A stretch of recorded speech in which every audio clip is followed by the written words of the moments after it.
some trippy music today. You know, it's kind of a weird vibe going here today. It's gonna be kind of weird. I got that feeling.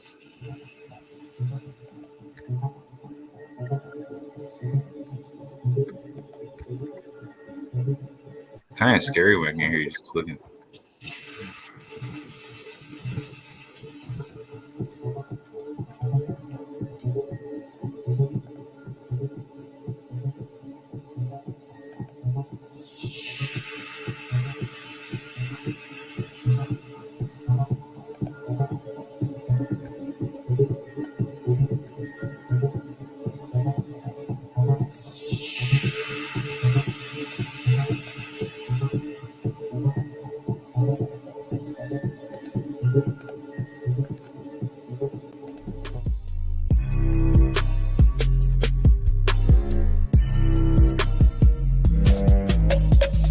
BowmanDigitalMedia.com.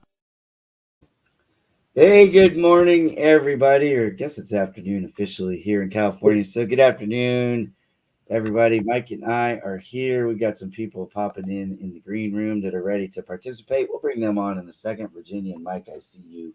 I see you. I think you can hear us too, but maybe not. Anyways, they're there in the green room. We'll bring them on in a minute. But, Mike, How you doing, bud? full disclosure, I am under the weather. I was just telling a few people. I think you were about ready to pull an Elvis on us. I'm ready to let you. I know this is scary, bro. I don't know if I can do it. I was gonna say I'm ready to let you drive this bus, but I'm here for emotional support, not emotional damage. I keep seeing that on TikTok everywhere. You know what I'm talking about? I'm trying to build my TikTok account, as you know, so I can destroy you. I've been slipping on TikTok. I must feel better. First of all, I'm not good at this competition thing because, in full disclosure, I was just using the restroom not too long ago, and yes, I did wash my hands when I was done. Thank you very much. Wash your hands, people. I saw your video on TikTok, and I hit the heart button, so I'm helping out my competitor. You know, I did that for you in red too. As much junk as I'm talking, I think I'm one of your 3 likes. I know. Well, that's all I get. I get 10 views and 3 likes, and most of them are related to me. Yeah, I'm gonna start getting the dancing on here soon. I'm down like 30 pounds. Hey, you were given motivational pep talk, and I thought, You know, I did one of those ones like the Sham Wow guy talking about the Service Professionals Network, and then I shared it on Facebook. And some guy's like, "It sounds like an infomercial." I'm like, that's what I was trying to do. I know the whole point. Yeah. Okay, so for those of you watching, you go, we're on LinkedIn. Why the hell are you talking about TikTok? Here's why. In 2020 and 2021, TikTok was the most downloaded app in the world, 2 years running. That's incredible. But even more than that, it supplanted Google and it beat Amazon and YouTube and every other website in the world. I'm assuming that means gotta learn to dance, son. Yeah. So if you want to get eyeballs, and who doesn't want to get eyeballs? We're on social media for visibility, right? I mean, let's be real here. That's what we're doing. We want visibility. We like it. We don't shy away from that, Mike. We're honest about it. Anyways, we crave it. To get it, you got to go where the people are. You know what I mean? So they are on TikTok more than any other platform. So that's where I'm trying to build my next empire, Mike. Anyways, and you decided to help encourage me along the way.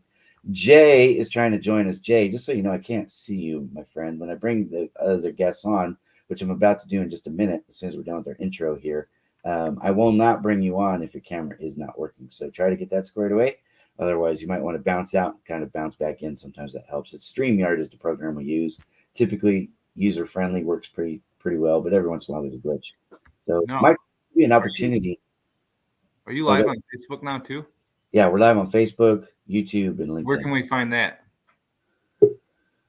Okay, so the Facebook, you got to go to Bowman Digital Media. I stream from my page there, so Bowman Digital Media on Facebook, and you can find me on this show on Facebook, and then on YouTube, it's the Ira M. Bowman channel. Awesome. So rock on. And then pretty soon, I'm going to start downloading all these and putting them after they air, so it'll be post the show, but I'm going to start housing them on SPN permanently. So that'll be the permanent home of these shows. Speaking of serviceprofessionalsnetwork.com, that thing is coming along like gangbusters, bro. I'm so excited by what you got going on. Tell us a little bit about the updates and where we are. I know you're working on galleries. I got 10,000 photos Well, for you as soon as you quit cropping my photos, bro. the best thing Jacob is Warren, I'm are you not listening? doing any. Jacob, paging Jacob. Love you, buddy, but quit Uh, cropping my photos. I spend hours and hours and hours just making sure they're edited perfect. I don't want people cropping them. I'll try to give it the short version for the people who don't know me or what I'm doing here. A few years ago, I was challenged and kind of poked by a lot of different people to do something big, go big or go home. Yeah. So I decided to make a blogging community / business directory / social directory / one-stop shop type website that you can do pretty much everything on. Can I And can I can I pause you for a second? I didn't yeah, want to interrupt you, but how ballsy do you got to be? well, You they put told- me in a hang on mental a second. hospital, so maybe it's For those insane. for those of you who don't know Mike, okay, like if you're gonna mess with somebody, mess with me. I'm 5'8", I'm 200 pounds, but I'm overweight. You know what I'm saying? Mike is 6'5", former cage fighter.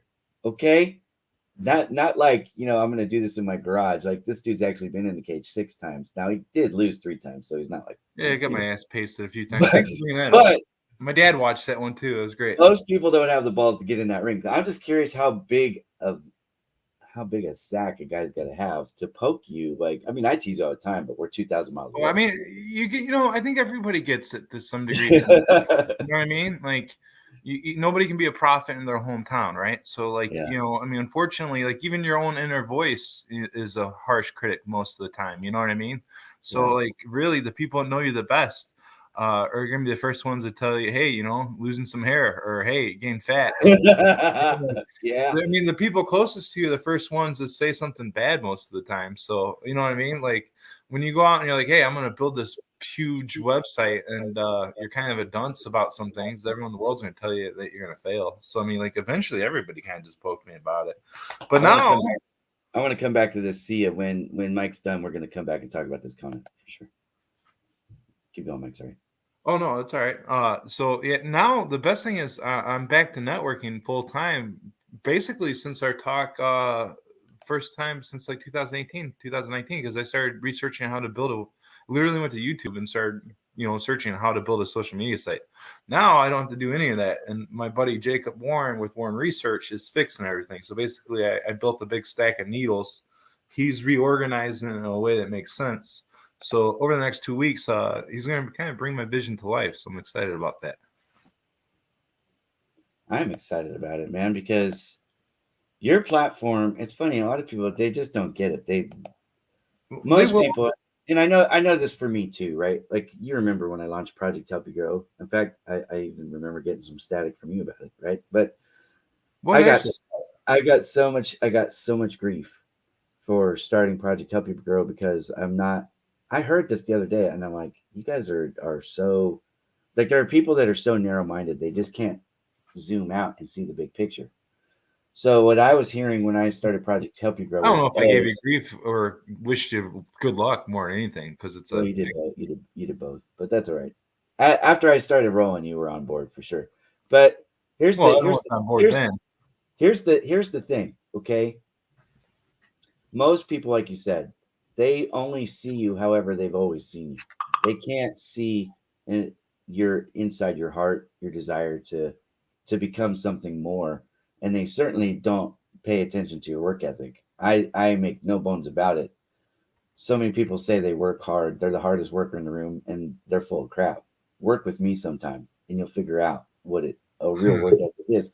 I, Look, I don't like to talk like that because that sounds really cocky, but I'm just telling you the truth. Nobody can go toe to toe with me day after day, week after week, month after month, year after year. Sleep 2 hours a day for years at a time. You just can't do it. You think you can until you actually have to start doing it. Wait Right. until day 5. But you're one of the people that can actually, get there more than most. But most people don't see that. So you see what you see. Like my family, they still have no clue what I really do. My dad, my mom, Isn't my it wild? brothers, even my kids. Like everybody's got a little bit of an idea of what I do, but they really have no idea. Like I was talking with my dad last night. Look, I work till 5 in the morning. Okay. Yeah. And that's not uncommon. I've done that every day this week. I work till 5 a.m. You get up at 5, I work till 5. So here's the thing. I'm talking to my dad, who's doing photography work in the Ukraine, and my dad's trying to give me some tips on how I can be a better photographer. So it runs in the family, huh? A little bit, a little bit. My uncle's actually the most famous photographer in the family, but anyways, Well, no, I'm curious. we're talking, and he's like taking some of my photos, he's making adjustments, and I'm like, okay, first of all, that's not what the client wants, right? So you got to know what the client wants. And second of all, I do 6 things in my company, not just photography work. You know, I'm a social media manager first and foremost, and I build websites. I do SEO, graphic design, photography, and videography. Those are the services that we run. So I can't spend 24 hours a day devoted to just photography work. You know what I mean? I've got to I've got to ramp all the stuff up. But a lot of people don't see me as any of those things still. They still see me as the print sales guy. Ain't Okay. crazy. Yeah. Well, I did it for 20 years, you know. People still see me as nothing but a fighter, and I haven't fought anybody in 10 years. I know. It's probably because I say it every time we're on air. This guy's a former cage fighter. Well, I guess to me, I'm always going to be that nut job, I guess. I don't know. Well, yeah, it's all good. So, but here's the thing, like you said, people who know you for a long time, especially Yeah, I don't know what it is about people, but is that you or me? It was me. Sorry. That's okay. People for some reason can't see your desire and your growth potential. They only see, like looking backwards.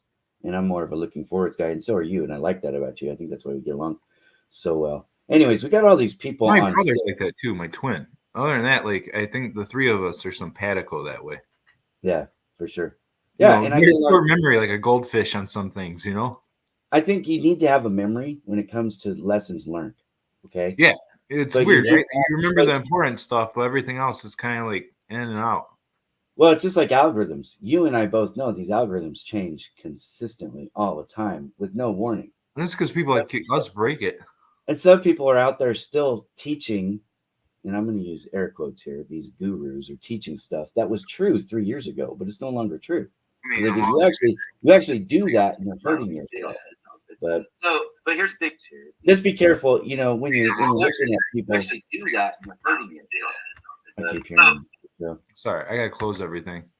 Yeah, it's all good. Facebook is today. I'll try to keep. I'm gonna bring everybody on. Hey guys, before I bring you on, let's do what Mike is doing right now. Let's mute the show in the background because we're a little bit ahead when we stream. We're ahead of where it is on LinkedIn, Facebook, or YouTube. And so it's kind of like the old days when you call the radio station, they'd ask you to turn the sound on your radio down, just listen to it through the phone. It's the same idea, only though we're not using phones. And for those of you who aren't in Gen X or above, you don't even know what I'm talking about. That's okay. But there was this things called radio stations that we used to listen to in our vehicles. I don't know why Facebook hates me. It just refreshes and turns the sound on. I hate Facebook. We're on Facebook, but I hate it. All right. Mike, Jay, Brad, get ready, bros. We're bringing you on. Virginia, your camera's off, so I'm not going to bring you on. And actually, Bob got you too. So here we go. Oh, there she is. She's my buddy. I got to bring her in. All right. There we go. So we got at least one competitive kickboxer doing this. Holy cow! We had all these people just waiting in the queue while we were talking. We're the worst. Mike, I'm going to tell you a secret. I will fight you. I'm going to bill you. I'm going to bill you for the minute there, dude. I'm waiting. So All right, we got mute Bob. Yeah. We're going to bill you for the hundreds of thousands of viewers who will see this video. That's a good thing I'm sitting down. Yeah, because my time isn't cheap. It's funny. I get a lot of superpower of the white glasses. I'm telling you. I see ya. I get a lot of static from people about my timing. I'm like, you're on here free. Wait, this dude's got a grand piano. Tell me that's a video. You don't really have a grand piano yet. That's a green screen. Yeah. I was ready to say. You want to know what's funny? Piano? I actually have that piano in my living room. Do you really? I really do. Yeah. How many of your 22 kids play it? So right now I got 2 kids that play, and I got the rest of them just kind of goof around. But RJ is my senior in high school. RJ plays at church at least twice a month. He usually plays more than that, but he sings and plays piano and stuff. So I got a talented kid. I gotta give him the tools. So there it is. All right, let's do this. I'm gonna go around the room since I gave Bob a hard time. He gave me a hard time first in full disclosure. That's okay. We like to tease each other a little bit on the show, Mike. It's okay. So we're gonna go Bob, and then Virginia, and then Sia, because Sia, I want to come on your show. I overslept. Sorry, I worked till 5. And you're ahead of me, right? So are you East Coast? Is that where you are? Eastern time? I'm in Central. You're She's in Central, Ohio, I'm right? I'm Pacific Oh, hell time. no. Big D, So- Dallas. So when Yeah. I tell people I work till 5 a.m., what I mean is I'm working 5 a.m. in California. So if you're in, the East Coast and you start at 8 o'clock, I'm still working from the day before when you're starting the new day. It's a lot of fun. Anyways, all right, Bob, tell us a little bit, whether you're walking, but Yes. tell us what you do, where you're from. Give us about 60 seconds or so of intro, please. Well, I actually do several things. I run a couple of businesses. One evolves around public health initiatives, helping uh, individuals in nation states who have single payer health care track their disease states. I'm also helping to run a colleague's business right now with regard to nurse life care planning and helping with litigation, specifically plaintiff or defense attorneys, depending in terms of helping the patient get what they need if they're injured for a long period of time or indefinitely. And then I actually do some stuff with crypto. I've actually got several partners that were releasing crypto games and so on. So I do a few things. Yeah. How's that well, for a 60? How's that for a 60-second elevator it's pitch? really pretty good. It's really pretty good. I'm sure we're gonna have some questions. I'll work on it though. I I'm promise. sorry, Bob. I was distracted by all these people getting pianos in the background here. I'm You know what? yeah, Screw the pianos. I don't worry about that. we got somebody swatting flies last time, Mike Abernish or sure. I'm gonna get you, Mike. Swatting Anyway, I'm imaginary gonna mute. flies. We better go over to Virginia. She's looking serious, and she was telling us she's a Yeah. competitive kickboxer. Well, Virginia is a sweetheart. She's a lawyer, so she will bill us for the time. She'll bill us. That's okay. I got some credit built up. With her. Ground, but there's a couple of bikes. She's a Cayman's lawyer too, so it's even worse. I can't afford Now I'm gonna. The Cayman lawyers are the best, though. All right, hang on, guys. Hang on. Virginia, are we going to talk about the Bicky today? Are you on mute? I think you're on mute. I'll give you a quick 60 seconds. I'm Scottish, live in the Cayman Islands. I've lived in the Cayman Islands for 18 years now. I am a lawyer. I have a law firm here in the Cayman Islands, and I'm also corporate services business. So basically, we help offshore companies set up offshore, providing registered office services for them, outsourced accounting, compliance.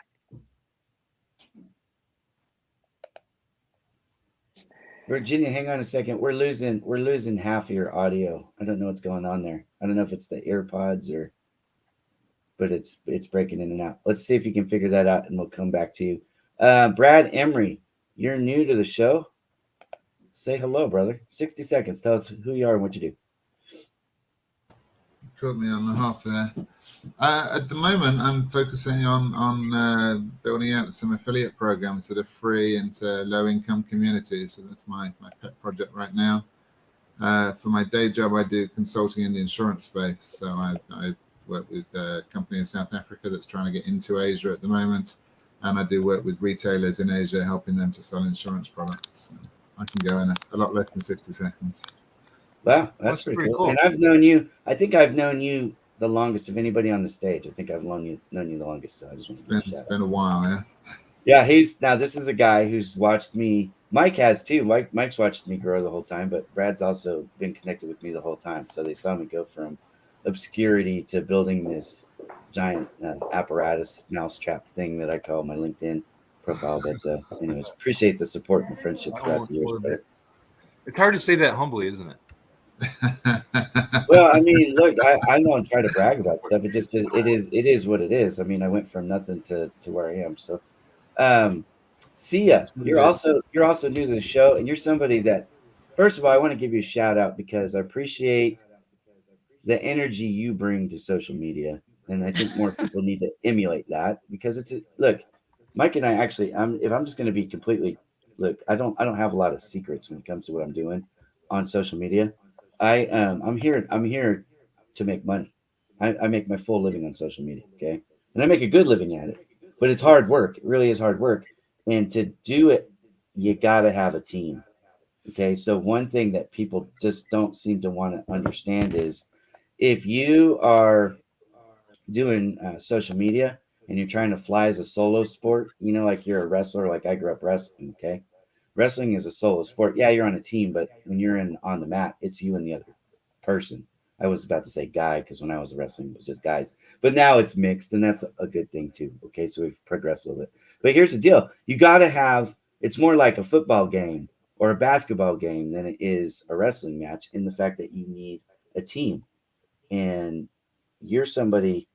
I don't add a lot of new people. In full disclosure, on LinkedIn, I've been maxed out since February of 2019. 30,000 is a cap, and I hit it in February 2018. So I don't add a lot of new people. But Mike is on here. I added Mike for the same reason, not Mike O'Connor, Mike Abernisher. I don't know why you added me. I don't know either. I don't even remember adding you. I just remember seeing your post. But anyways, we'll get back to that in a second, I guess. Yeah, I mean, no offense to everybody else here. I think she's the next rising star on this platform here, guys. I mean, that's what I'm saying. I'm betting on Sia. No offense, Mike. I mean, like, bull humor is great and all, but I mean, Sia, she's a natural in these podcasts. Well, and the other thing that she's doing is she's doing the video podcasting. So it's not only that she's active on social media, but she's also putting what we call evergreen content out there. And I know that Sia, you have some type of marketing background, so I'm going to give you 90 seconds, okay? Because favoritism at all. Actually, it's really funny. I love it. I love that you have this impression of me because if you were to ask me this question 5 years ago, it would have been a 20+ year veteran of tech corporate sales. So I am not a veteran of marketing or social media or anything like that. I am what I like to say, a reformed corporate employee turned entrepreneur turned. That blows my mind. See the joy of life, and I really do believe whatever it is in your career, your interest levels, find your passion, and it will sustain you. It's your fire in the belly. It's your why. You don't have to dig as much for it. So for all intents and purposes, everyone, I am the easy button for all things podcasting. We are a podcast production agency and firm. That's what I do. I am not a marketing agency. I augment marketing departments. I'm the easy button for any business that wants to launch their own podcasts. But that's it. I'm very niche. I'm probably the antithesis of a lot of things that people think about with social media, which is, though it's great to have a ton of followers, for me in my world and the clients that I produce for, it's not the sexiest topic to talk about backup and recovery, right? But how else can you go about it where it's going to be interesting for someone else, right? That is going to apply to them. So yeah, I mean, it was it This American Life? It's Ira Glass. He said, I would rather talk into a room of 1,000 people who know what I'm all about, that will do whatever, the action item is, than to have 1 million Twitter followers. So, to me, that's what makes sense. And that's what, that's what social media is really all about. You want to build that community. You want to build brand recognition. But if you've got a bunch of followers and no one does anything, is it really a value to yourself? And as you said, Ira, are you making any money off of it? So that's my 90. Yeah, a lot of people want to say they're making money, but they're not actually making money. But I want you to back up. But you can make money. You can actually make money on podcast, people. She did not respect the sign at all. I am glad I'm not the only one. She just blew right through it. Keep going. I got a point to make. You might not have even seen it, but I have a graphic. Awesome. I didn't read the graphic. I'm sorry. I was like, it says, hold up. What? Okay, it's a mic graphic because that's how you're supposed to read it. Don't shut up. Here's what you said. Ira Glass, and I was like, hey, I know that name. Anyways, that's it. That's Ira Glass is pretty awesome. Now, that's why do you want me to be nice to you, or do you want me to tell you the truth, Sia? That's sign abuse. Well, if you don't know how to tell the truth, then are you really authentic? Yeah, I know how to tell the truth. Let me just rip the Band-Aid right off your forehead for you. I don't care who you are or what you do. You're always better off having 1 million followers than not. Always. 1 million is a plat. It's a different latitude at 1 million on any platform. Now, a lot of people think that they want 1 million followers, and I know in theory they do, but they wouldn't know how to engage them, entertain them, and they would lose it. It's just a number. It's not like it's set in stone. I was talking about this with Mike the other day. You have this thing called attrition.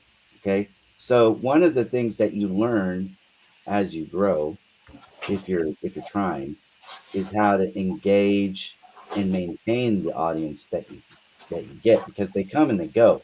If you're constantly putting out stuff that they're not interested, or you're annoying them with direct messages or their notifications blowing up, and you can lose them just as easy. Because I've had a lot of people drop me on LinkedIn, which I have almost 200,000 followers. Okay, I have almost 200,000 followers on LinkedIn, and I've lost probably just as many as I have over the course of the year. Why? Because notifications. It always comes back down to notifications. We got a couple more people joining the set here. Jay and Scott, we got you on here. Okay, so I'm going to disagree with you on that. So you can try to rip off that's this okay. Band-Aid. It's not a I'm gonna Band-Aid for tell you me. that I'm probably the only person on stage right now that I make well over $100,000 a year, and I do it all from social media. You can disagree all you want. I've done it. So this will be a fun conversation, because I think it's going to be let's have specific it. to. I think it's very. That's the thing about social media. I don't think there's one big pill. Same thing where I get tired of people saying wake up at 4 a.m. and meditate and write in your journal. I think it works great for hang on. some, Let's but not I go- don't think let's it's not go- a end all be all. I But let's not disagree. let's not go into strongman arguments, because strawman arguments are not relevant here. If you have 1 million followers on a platform, I will give you some real world examples. Okay, so real world examples. Sure. I don't have 1 million followers anyway, but on YouTube I have 10,000 followers. When I'm in a business meeting with anybody, now I'm in marketing, right? So I'm talking to people about marketing. When I tell them I have 10,000 subscribers on YouTube, I'll use their vernacular. It's 10,400 subscribers on YouTube to be exact. They always go, "Oh, wow. So you've got organic reach." Yes, I do. On Instagram, I have 80,000 followers. Not 1 million, but 80. You know how many clients I get every month because they want more reach on Instagram? And that's just with 80,000. On LinkedIn, which I make the bulk of my money, if you're looking at, like where all my revenue comes from. And the money that I get for most of this is through social media management, but I also get what's called influencer marketing dollars. So I'll have people who pay me just to post on their behalf. But on LinkedIn, on Instagram, on YouTube, I get influencer dollars, and I get monthly clients to manage their social media. And like I said, I make well over 6 figures. In fact, in 2021, I cleared $100,000 of profit for the first time in my life. And it was not because I'm smarter than everybody. It wasn't because I'm the best looking dude. I mean, look at me, I'm pretty hard on the eyes. But and I'm not really even all that funny, but I'm good at the messaging. I'm good at getting their message out. And so what we're doing, and this is where you do have to know how to do it when you're building that audience up. So you don't just wake up with 1 million followers. You've got to earn those. Like you can't buy 1 million followers anywhere. I mean, I guess maybe you could buy somebody's account, but you would lose it. But part of that process, and this is where the theory of what you're saying doesn't actually match the reality, in my experience. Now, there might be some people that are famous, like maybe Oprah Winfrey or something like that, where they don't know how to monetize their following. But the fact is, most of us, especially me, I'm a buck-toothed nerd. I'm 5'8". I'm overweight. I'm not good looking. I mean, I don't have any of those attributes that people are just going to naturally want to follow me. They follow me because I teach them things. They follow me because I don't put out bad advice, and they follow me because even when I hear things that I know most people would generally agree with, and I know it's not true, I'm going to say, "Hey, this has been my experience, the opposite." Now, I have a marketing degree, okay? So I actually studied all this stuff before I ever started my business, but I have 20 years of sales experience too. So, I mean, you got to move the needle. But all those things, what I've seen is the larger the following, instant credibility. So it gives you this presence. I was talking to a guy who owns a company yesterday. It's a multi-million-dollar company. And he asked me a question. He goes, "Hey, I want to do this show, and I want to do this show on this other platform. How many people do you think you can bring?" Now, I have hundreds of thousands of followers. So I'm thinking the guy's probably expecting me to say like 1,000 or 10,000, 100,000. I don't know how big he was dreaming. But in reality, I told him, I said, I'm probably only going to bring 20 or 30 people to the initial show. And I could see his face kind of, you know what I mean? You could read people's body language. And I said, well, here's the deal. The people who follow me on LinkedIn are not the same people who follow me on Instagram. Why is that? It's really, really hard to get them to move from one platform to the other. Like I talk about TikTok all the time. Full disclosure, I'm trying to build my TikTok.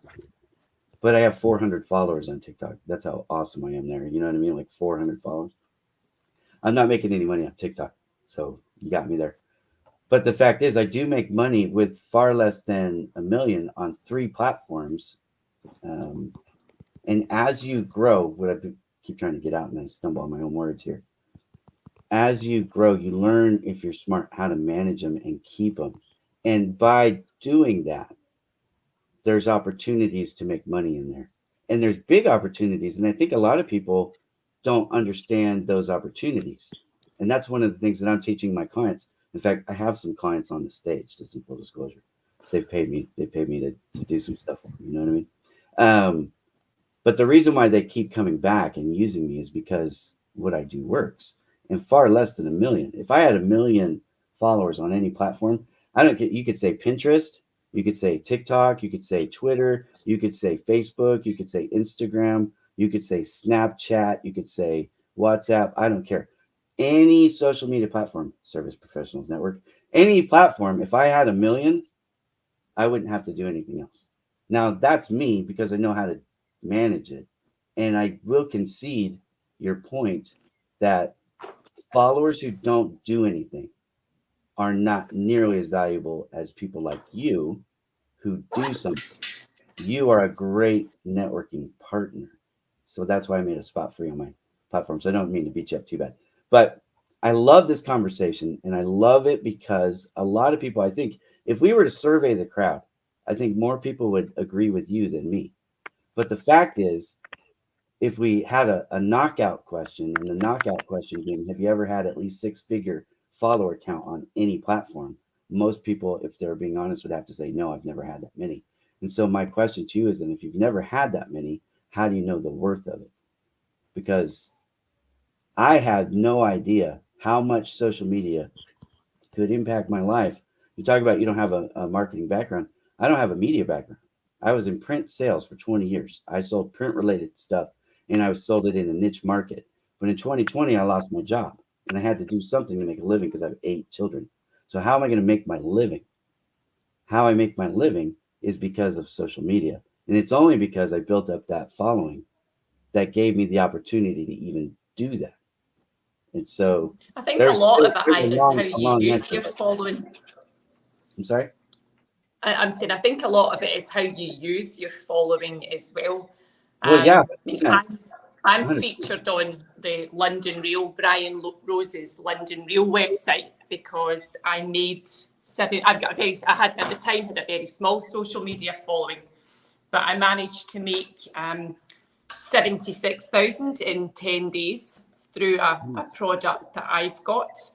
And I was up against someone who had 100,000 followers. And I think at the time I had something ridiculous like 1,500. So a lot of it as well is how you use it. And that's what I see. You use your audience. So as well as having a big audience, you also use the audience. Yeah. I know someone on LinkedIn who has, I won't say the number because it might give away who it is, but a very large number and doesn't make any money out of it. And this is, I think that's norm. And I do want to concede that point to see his point. And this might be and this is why I like to clarify things, because this might be what she meant and we might not actually disagree. You were talking so long, I forgot her point. I was trying to answer it from several. I mean, you gave me a thorough answer, but I totally forgot what she's. Well, here's the thing. Not everybody who has 1 million Side. followers I've been hit a lot will on the make. head. I smoke way too much They pot. will so not it's- always make money with it. You have to engage it. But also, I was making good money on LinkedIn back when I had 25,000 followers. Back You in know, you 2000, don't have to have 1 million to make good money. I And was so that doing. might be part of your point. I But I think learned how to, like, each plateau, there was things that got me from 25,000 to 100,000, for example. There was some lessons I had to learn to get it to then kick up again. You know what I mean? And so then I went from 100 to 150. And when I got to 150, that's where I launched Bowman Digital Media. And then my growth rate actually slowed down. And people always go, well, now that you're doing this full time, why is your growth rate slow down? I go, you know why? Because now I'm working on everybody else's stuff, not just my own. So there's a lot that goes into all of this. I promise you, it's hard work. That's why I work till 5 a.m. in the morning. But it absolutely is. I think just clarify the point though is it really ultimately depends on your audience. Who is your target, who you're talking to? Because I can assure you, my network security background is not going to appeal to everybody. So I think we have to be careful in our messaging on that. And I agree. If you have 1 million followers and you know how to leverage it and you know how to build that community and you know how to get that group to actually communicate with one another and engage, that is a no-brainer. I think what I was trying to articulate was the fact that not all audiences are going to lend itself to that type of population size. It's almost like market cap is basically the equivalent of I'm saying. And so that's what I was trying to clarify on that. So, and I don't have anywhere near your numbers and, you will. Don't worry. But it's not my priority. And that's why I try to tell clients that as well. Much of a choice. Let me counter just 2 quick things. I'm going to keep it to 10 seconds for both counterpoints. Okay. First of all, when you go to a networking event in real life, is all you talk about security and backup stuff, or do you talk about other things?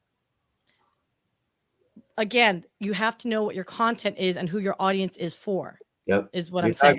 You're talking to human beings, right? Yes. All human beings. So here's something that will give you some advice if you want to grow. Everybody. Don't be a one-note wonder. You can talk on social media about more than just your thing. Absolutely. I think we're confusing it too. I apologize. I think that's where most people mess up, honestly. I think most people, they think about what their goal is or what their thing is that they do, and they just beat it to death until it drives me insane. Hang on a second. I got 2 counterpoints. That was one. Okay. One is, and just to clarify the point, if you were one of my coaching clients and I was teaching you how to do social media, I would tell you this very clearly. We're going to start out. You're going to only talk about what you do 20% of the time, 80% of the time. You're going to talk about things that are water cooler type. I love that 80-20 rule. I'm not saying be unprofessional. I'm not saying be, brace or anything like that. But I'm talking about being interesting. I wish you told me that a long time ago. Right. Okay. 80-20. So you guys remember that. Now, second point. Who do you think is the top person in your industry as far as follower count? So like if we're talking about in your specific industry, and this is where you're exactly right, the genres make a huge difference here. But I'm going to guess that in your space, you don't, even if you got to 100,000, you would dominate that space as like being one of the largest on social media. And think about this, because this is what really happened to me when I was in the print business. I know this for a fact. I was over 10 times larger in follower size than anybody else in the print industry. And I still am. Okay. But I'm not technically in the print industry anymore. But when I was, everybody I met wanted to know how I did it. And it just gave me a huge feather in my cap. It wasn't the reason why people were going to buy from me, but it was a reason why people would talk to me. So if you could get your audience following to grow to the point where you become one of the largest or the largest, like I did, I became the largest print professional on social media, specifically on LinkedIn, which is where everybody wanted to be the largest. I dominated that space. If you could do that, imagine the credibility that you would get. And I will tell you this, nobody knows who your followers are. They don't know if they're all from your genre or if they're all from India or if they're all from, think of the scariest place and the least relevant. They don't know who your followers are. So it's called vanity metrics for a reason. It's vanity. It shouldn't matter. In theory, I agree with you. In fact, it drives me insane a lot of times because some of these people with 1 million people, I don't think they're experts. I don't think they're gurus. They just have a lot of followers. So Well, a they're lot not of times even they can be because they're they have not Yeah. they're not necessarily the experts. You probably have more expertise on a lot of things than people who have 10 times the followings as you do at this Yeah, point. no, I think I should probably clarify. When we were talking 5-6 minutes ago, it was around podcasting specific and the content around podcasting. Now, you're switching over to social media posts. That is completely different from what I was talking about. No, social media posts I'm not talking about. I'm talking about followers on social media. Right. So that's we were talking about podcasting earlier, and that's why I think Yeah, shifted over. I was So- like, okay, so no, absolutely. When you're posting on social media, it is all about making that emotional connection to whoever you are, I'm talking about to get business. to know you, and Yeah. what you can talk about. I mean, underwater basket weaving, if you're in network security, all you want. It's just a matter of them trying to get to know you and actually engaging enough content, whatever it might be. So 100% I agree with. I think we were just talking about two different things there, which is why I was trying to understand where. No, I'm sure we're we going. have some miswires there, but I will tell you this, just So- so we're clear, I'm not talking about posting at all. I'm talking about number of followers and the attention that you get and the credibility that you get in your professional sphere because of the following size that you have. When I would go to any networking event, I mean any networking event in person back in 2019, before this stuff all started to lock up in 2020, everybody wants to connect with you on LinkedIn. Every single one. And you know what I had to tell every single person in that room? It was almost like big timing them. Oh, I'm sorry, I'm maxed out. Maxed out? There's a limit on LinkedIn? Yeah, there's a limit. What's the limit? 30,000.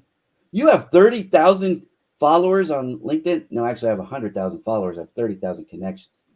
You see what I mean? When you look, I'm telling you, you haven't had that conversation, so you don't understand. But when you do get there, and you will, when you get there and you start having that conversation with people, they look at you different. They treat you different. They treat you like a rock star. And I'm not talking about on social media. I'm talking about in real life, in real business situations. You're in a boardroom, conference, networking, wherever that meeting, and you're meeting that person, and all of a sudden you have that following. This is putting money on your plate. And I know people don't get it because they haven't experienced it. So it's all theoretical to them. But I'm telling you, this is something that I've lived, and it changed my whole perspective on it dramatically. There was this guy, he's a big, obnoxious dude. And he explained to me that how LinkedIn's first, second, and third level connections work back in 2018. The conversation was in May of 2018. I was driving back from San Francisco to a little town called Manteca, just south of Stockton, just south of Sacramento, California. I was driving. It took me 2.5 hours. I talked to Mike O'Connor about that. It gave me an epiphany that changed my whole strategy, that changed my whole life, and the money that I make and how I make it. And it was only because I listened to somebody who had done it. So in theory, I get it, but life happens, people, whether they want to or not, they can't help but be impressed. Even my dad, look, it's harder for me to get a compliment in this world from anybody. Sometimes maybe my wife might be a close second, but it's really tough to get a compliment from my dad. My dad is one of those guys who's like always, I hate to That's say probably why you're so driven.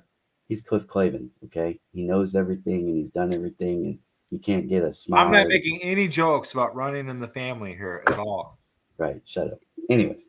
So Ira, I'm talking about something that I know about here. So Ira, I'm going to interject. You and I have been connected on LinkedIn probably since maybe 2017, 2018, right around in that area. yeah, so But we've actually been connected. Yeah. And and we don't have business segments that overlap at all. Right. However, your ability to connect to people, and I'm not saying physical connections with LinkedIn, but just connect to people with content was what was the reason why I connected with you or wanted to connect with you, because you were energetic and you were also you were also out there giving of yourself to help others. You were helping people get jobs. Yeah, I remember all of this because that is part of the Whatever 80%. happened to that guy?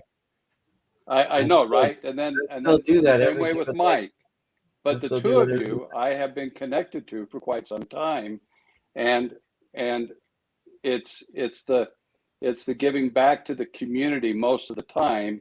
And oh, by the way, I do this, or oh, by the way, Yeah. can I have your help here? You remember my old And- printer? You remember my print videos, Bob? I used to do that every Yeah, once I in a do. That's boring. while. Shut up. Those were so exciting. He used to stand there in front of a printer and tell us how it worked. Sexy, baby. Yeah, I remember those. I remember those, and I I remember. feel sorry for you, Bob. I used to get people that would share that. This is one of those. my buddy Joseph It should be a Stepke saying, crime like, to share those videos. he is Like, awesome. literally, you should get kicked off the platform. Hey, it's funny about that. So I used to get people in all over the world, not in the Bay Area, not in the print industry at all, that would take those videos Right. and share them. And they would share them. They would share them on YouTube. They'd share them on Facebook. They'd share them on LinkedIn. It was like they were helping me at that point to get my message out. It was really, really cool. Right. But anyways, Jay, we haven't said hi to you yet. We had somebody else come and go. I forget who that was, but we'll forget. Hey, Anyway, Scott. folks, I'm gonna fell asleep. head off. That was Scott. Mike, Thanks for Ira, saying hi, you Bob. guys are doing a great job. We'll Thanks, see you Bob. next time. Hope you have a good day. Yeah, sorry, I Hey. invited Scott in, and then I managed to fall over myself. My router fell over. But Oh, so we Scott's gotta been blame going you on for back. the Scott guy. I got Yeah, you. sorry about that. He's a good guy. You should talk to him more. Well, yeah, I'm sorry we woke him up. Anyway, I'm interrupting you, Jay. I'll mute again. Hey, wait, No, it's hold okay. on. No problem. I got called sexy. She's gonna beast. get herself in trouble, just like Kenneth. I get called a beast all the time. I don't get called sexy. So thank you for that, Tina, my friend. Hey, even a wildebeest is sexy once in a while. Hey, is this Kenneth? This sounds like Kenneth right here.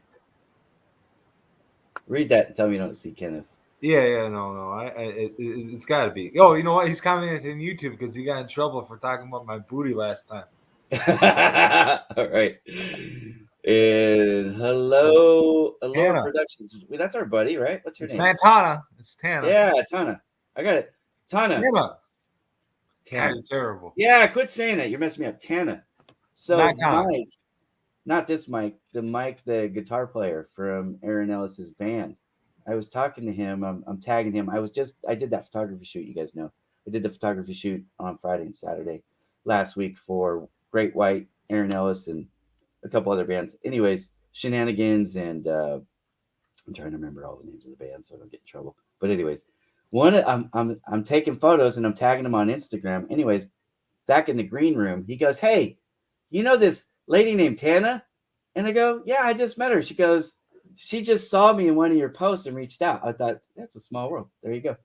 Anyways, She So- gets around, man. She knows her stuff. what do we got going here? You can tell if the followers are actually industry professionals by the engagement. There is no doubt. And again, I want to make sure everybody knows I'm not disagreeing with Sia at all on there is It a sounded huge, like you were well, on this point. just a little bit.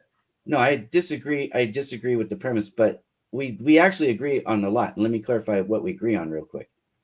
Not every follower is the same weight. Okay. Remember how I started the conversation? I started the conversation with this. I don't add a lot of new people to my 30,000 network, but I made a spot for Sia. Almost, I think it was like within 2 weeks of me seeing her. Because Now she's paying the price, huh? now she got beaten down. She doesn't like me anymore, but she'll like me again because she realizes I'll help her a lot. Here's the But thing. You she can't beat realizes me it- down, honey. Yeah, But thank you for thinking it. Yeah, I'm not interested in fighting with you, but here's the thing, and it is true. Followers, good followers are invaluable. Remember what I was talking about? It's a team sport. I mentioned that several times. I used the analogy about wrestling versus basketball or football, right? So here's the thing. If you can get those people like Virginia on here, okay, like Mike on here, like Sia on here, you get those people that you see them day in and day out. You see them doing stuff. And it's not just a, hey, great post. How you doing? You know, they're actually adding something to the conversation. And this is the point that Tana's making here. You can tell if they're, you know, in the industry by the type of engagement they do. And certainly those are more valuable to Sia's original point. And she's correct on this 100%.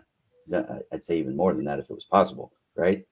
You definitely, if you're in an industry and you can get people from your industry to engage, to not only connect with you, but to engage with you in meaningful ways, that is more valuable than just about anything else, especially if also they're putting out good content. This is the thing a lot of people don't think about. Like, I want to make posts, but I also want to make comments. I need to be connected with people who actually put up good content too. And Sia puts out world-class content. That's I'm how loving. I tell you what, I'm loving her podcast. I mean, I'm gonna probably try to make it. You know, I think I fell asleep first, and then you fell asleep on the last one. We were taking turns falling asleep before we get to your podcast, but I go back and I watch them later in the day, and I'm really liking them a lot. Yeah, in full disclosure, I have 4 monitors, so I'll put a podcast on a side monitor, and I won't really watch it. I'll listen to it, and I look over every once in a while. But that's what I do with most podcasts is I kind of listen to them like the radio on the side. Anyways, okay, Jay, we haven't got Jay. We've been on for 52 Hey, poor minutes. guy, you've teased him like 8 times. Jay hasn't said hello. Well, it's because I talk too much, and I'm sorry about that. But it's a lively conversation, and I like it. And just I want to make sure everybody's clear. I'm not trying to pick on Sia. I'm more like trying to dismiss this. Oh, I can't wait until you go on her show now. I hear this. I can't wait until she's got the mute button and can do the hold up. I can't wait. It's gonna be awesome. Yeah, I don't typically mute people, but yeah, I'm going. I can't wait. Here's the thing. I hear this on LinkedIn more than anything else. Is I want to connect, but I only want to connect with quote unquote the right people, and that is the philosophy that's getting you, keeping you from growing. It's stunting your growth. So I like to have that conversation with people. So Jay, we're gonna get to you. I swear, he's gonna stop for breath sooner or later. I'm gonna mute myself right now. So see if you want to mute me, just go ahead and hit my mute button, and I'll actually make it happen. Ready? 1, 2. I wish I had that power. Well, first I got rid of that grand piano, and I just erected a brick wall. Oh, that's good because the brick wall is a lot less distracting my OCD. I appreciate that immensely. Did you notice I had the same piano in the background as another person who was on? No, I didn't notice that at all. Yeah, there were 2 other. There were 2 of us. We were in the same living room at the same time. It's amazing. I had to check my pipe, man. I thought somebody slid something into it. Well, anyway, thanks for having me here. Can I just quickly ask? I've never heard of StreamYard before. What is this application got that draws you all to it? It's something that we're going to get kicked off of here sooner or later.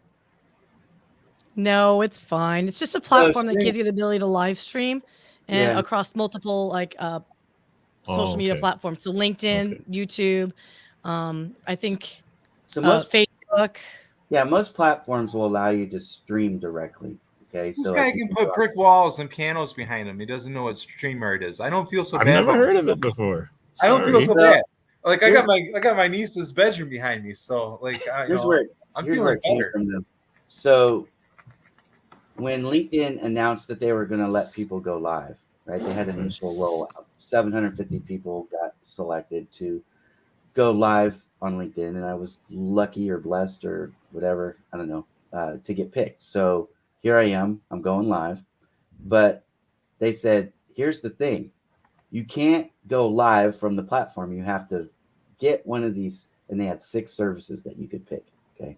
So I had to pick one of the 6 services. I actually didn't pick StreamYard first because I didn't know any of them from any of them. You know what I mean? It was just like nobody had experience. You couldn't call up your friend. You picked the cheap one. I picked the free one first. I sure did. Yeah. I picked the free one because I wasn't doing this for a living back then. When I got selected, I was doing a show called Follow Me Friday. And the show wasn't a show, it was a post. It was a social media post. And it was a way to introduce people so you could kind of get to know people every week. It'd be a social water cooler, right? Where you could get to know people in comments before you would decide if you wanted to connect with them or not. That was the idea of that. And I did that week in and week out for 2 years, okay?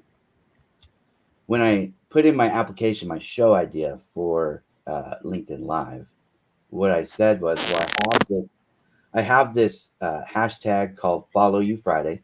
and I have this post that I do, and it gets regularly between 100,000 and 200,000 views each week, and I get somewhere between 1,000 and 1,500 comments each week. And LinkedIn, they want to sell stuff, even though they don't necessarily tell you that. They're in business to sell ads, and Sure. they want people to stay. So they pick people that could carry an audience.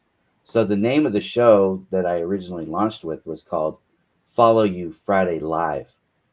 And so that's what I did. But the StreamYard, the reason why I went with StreamYard instead of the other one was because the StreamYard, I could do things like this. Ta-da! I can add a banner, you know what I mean? And I could do things like this. Right? I can put my website down below and have it streamed. But what Sia said is also true. I think we're gonna need Now a disclaimer. we are live. We are live right now on Facebook, LinkedIn, and YouTube. Multiple services. In fact, I could do more if I want, but those are the only 3 that I want to go live on. So I can have multiple guests on across multiple platforms.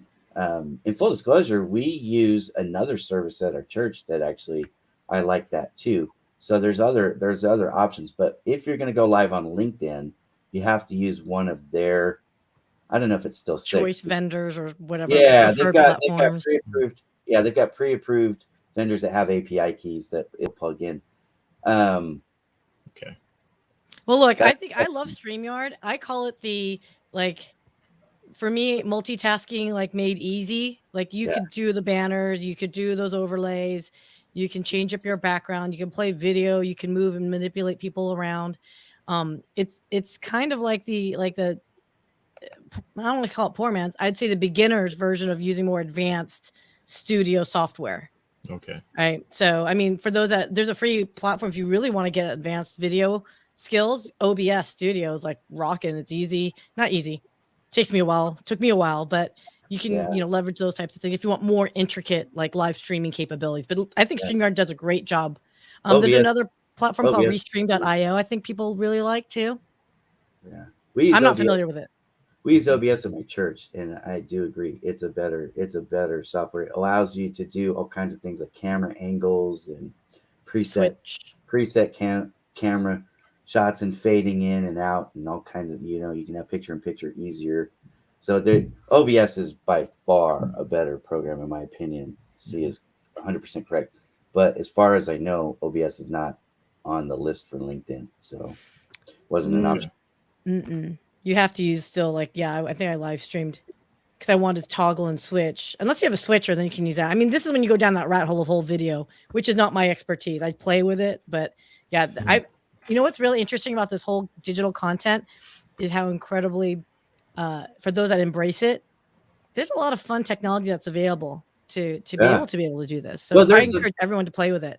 There's a lot to it too, as far as, because I'm a graphic designer. In fact, of all the things that I do for a living now, and to answer your question, Brad, no, I don't make sales pitches. People come to me and ask me if I'll help them. I wish I had it going on like you do. I'm making this badass social media site. I don't got people coming to me like that. Well, they will eventually. But here's the thing. I gotta get more honoring. So anytime I'm dealing with Mike and he needs something, he loves it because I can just create it. And I do love that. having I gotta stop getting. See ya. I'm sorry. I gotta take his side now. I forgot about that. The PNG overlays for all these video apps, for all is a huge benefit. Now you don't have to make them. You can hire somebody to do it for you. But when you're able to do it, and you're able to then what you need, what size you need it, and you're able to make it on the fly. It's a lot of fun. But you're right. There's multiple ways to skin a cat. There's all these new apps. In fact, I'm trying to drive people. I don't get paid. I don't make a single penny from driving people to Canva.com. But I think it's such a good tool for people who are not graphic designers. They make it easy. They've got templates. Are we just going to ignore the fact that you're leaving that comment about you being a sexy beast just sitting there on the bottom? Are we just going to ignore that? Let's ignore that. I love it. I mean, are you just trying to subliminally tell us something? I want people to think like Tina. I think I should be saying. Mike, come on, I don't mean to make anyone uncomfortable here, but Mike, you've seen the photos of Ira's wife. I mean, clearly the man's got something.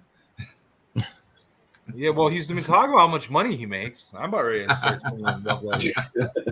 You know, he gets No, the only reason I $6. bring that up at all, dude, is this. A lot of people are out there giving advice on stuff, right? You hear it all day. In Oh, and out. nobody gives bad advice on LinkedIn. That's not true. Sure. Let's talk about. You can't get me to You want believe to get Virginia riled up to start talking about diet and exercise advice that she's hearing from people on LinkedIn. You know what I mean? It's like it gets bad fast. Oh, So. I kind of want to see this. So Diet and exercise. I haven't been made aware of this diet and exercise advice. Virginia, what seems to be the issue here? There's all kinds of stuff, but I'll tell you this: when I got a question about diet or exercise, I'm going to Coach V. Come on. We didn't talk about Bicky yet, Virginia. We need to do that. I want to talk about the competitive kickboxing. Like, how competitive? How much kickboxing? I mean, like, did you break faces, lady? I want to know. She was in the military. I spent most of from my age of about 13 to my early 20s. So lots. I fought with the boys, and my dad taught me whenever I was younger how to use a set of knuckle dusters, and he was a publican. I mean, I'm good. Knuckle dusters. Scottish. Wait, you're walking around with brass knuckles? Well, I used to work behind the bar with him. So I don't know about you guys. Taught me how to defend myself, sent boxing classes. I told you, Mike, I would rather fight you than her. Oh man, you know the only person that ever knocked me out was a woman. She's 5'3", like 135 pounds, knocked me cold. I've heard like this a story. Fish. She did. It was all fun. So Tina Oliver wants you to flex for us. Oh, her video could have. Virginia. I know she's talking to me. Keep losing me. No, I'm not doing that. I've got my work clothes on, Ira. Virginia, you get come your on. muscles up. Hey, Ira, can I point something out? Of course you can. Just not her guns, man. She's not going to play with that. There are so many people I see on LinkedIn who are giving advice, and I see a lot of repetition. When I say repetition, I mean like copy paste. People essentially trying to give the same kind of, or who call themselves coaches, and they're essentially targeting the same market. In 2018, I did a series of stuff that kept getting, sorry to interrupt you, they kept getting copied. So I played around with a few hashtags. I won't go too much into it, but I started giving out bad advice on purpose. And I told like 50 people I was going to do it just to see who copied my advice. And the next thing you know, that hashtag was going all over LinkedIn. Well, I'm not necessarily saying these are people copying each other. What I'm just saying is it feels like with some areas of advice giving, there's a saturation in the market.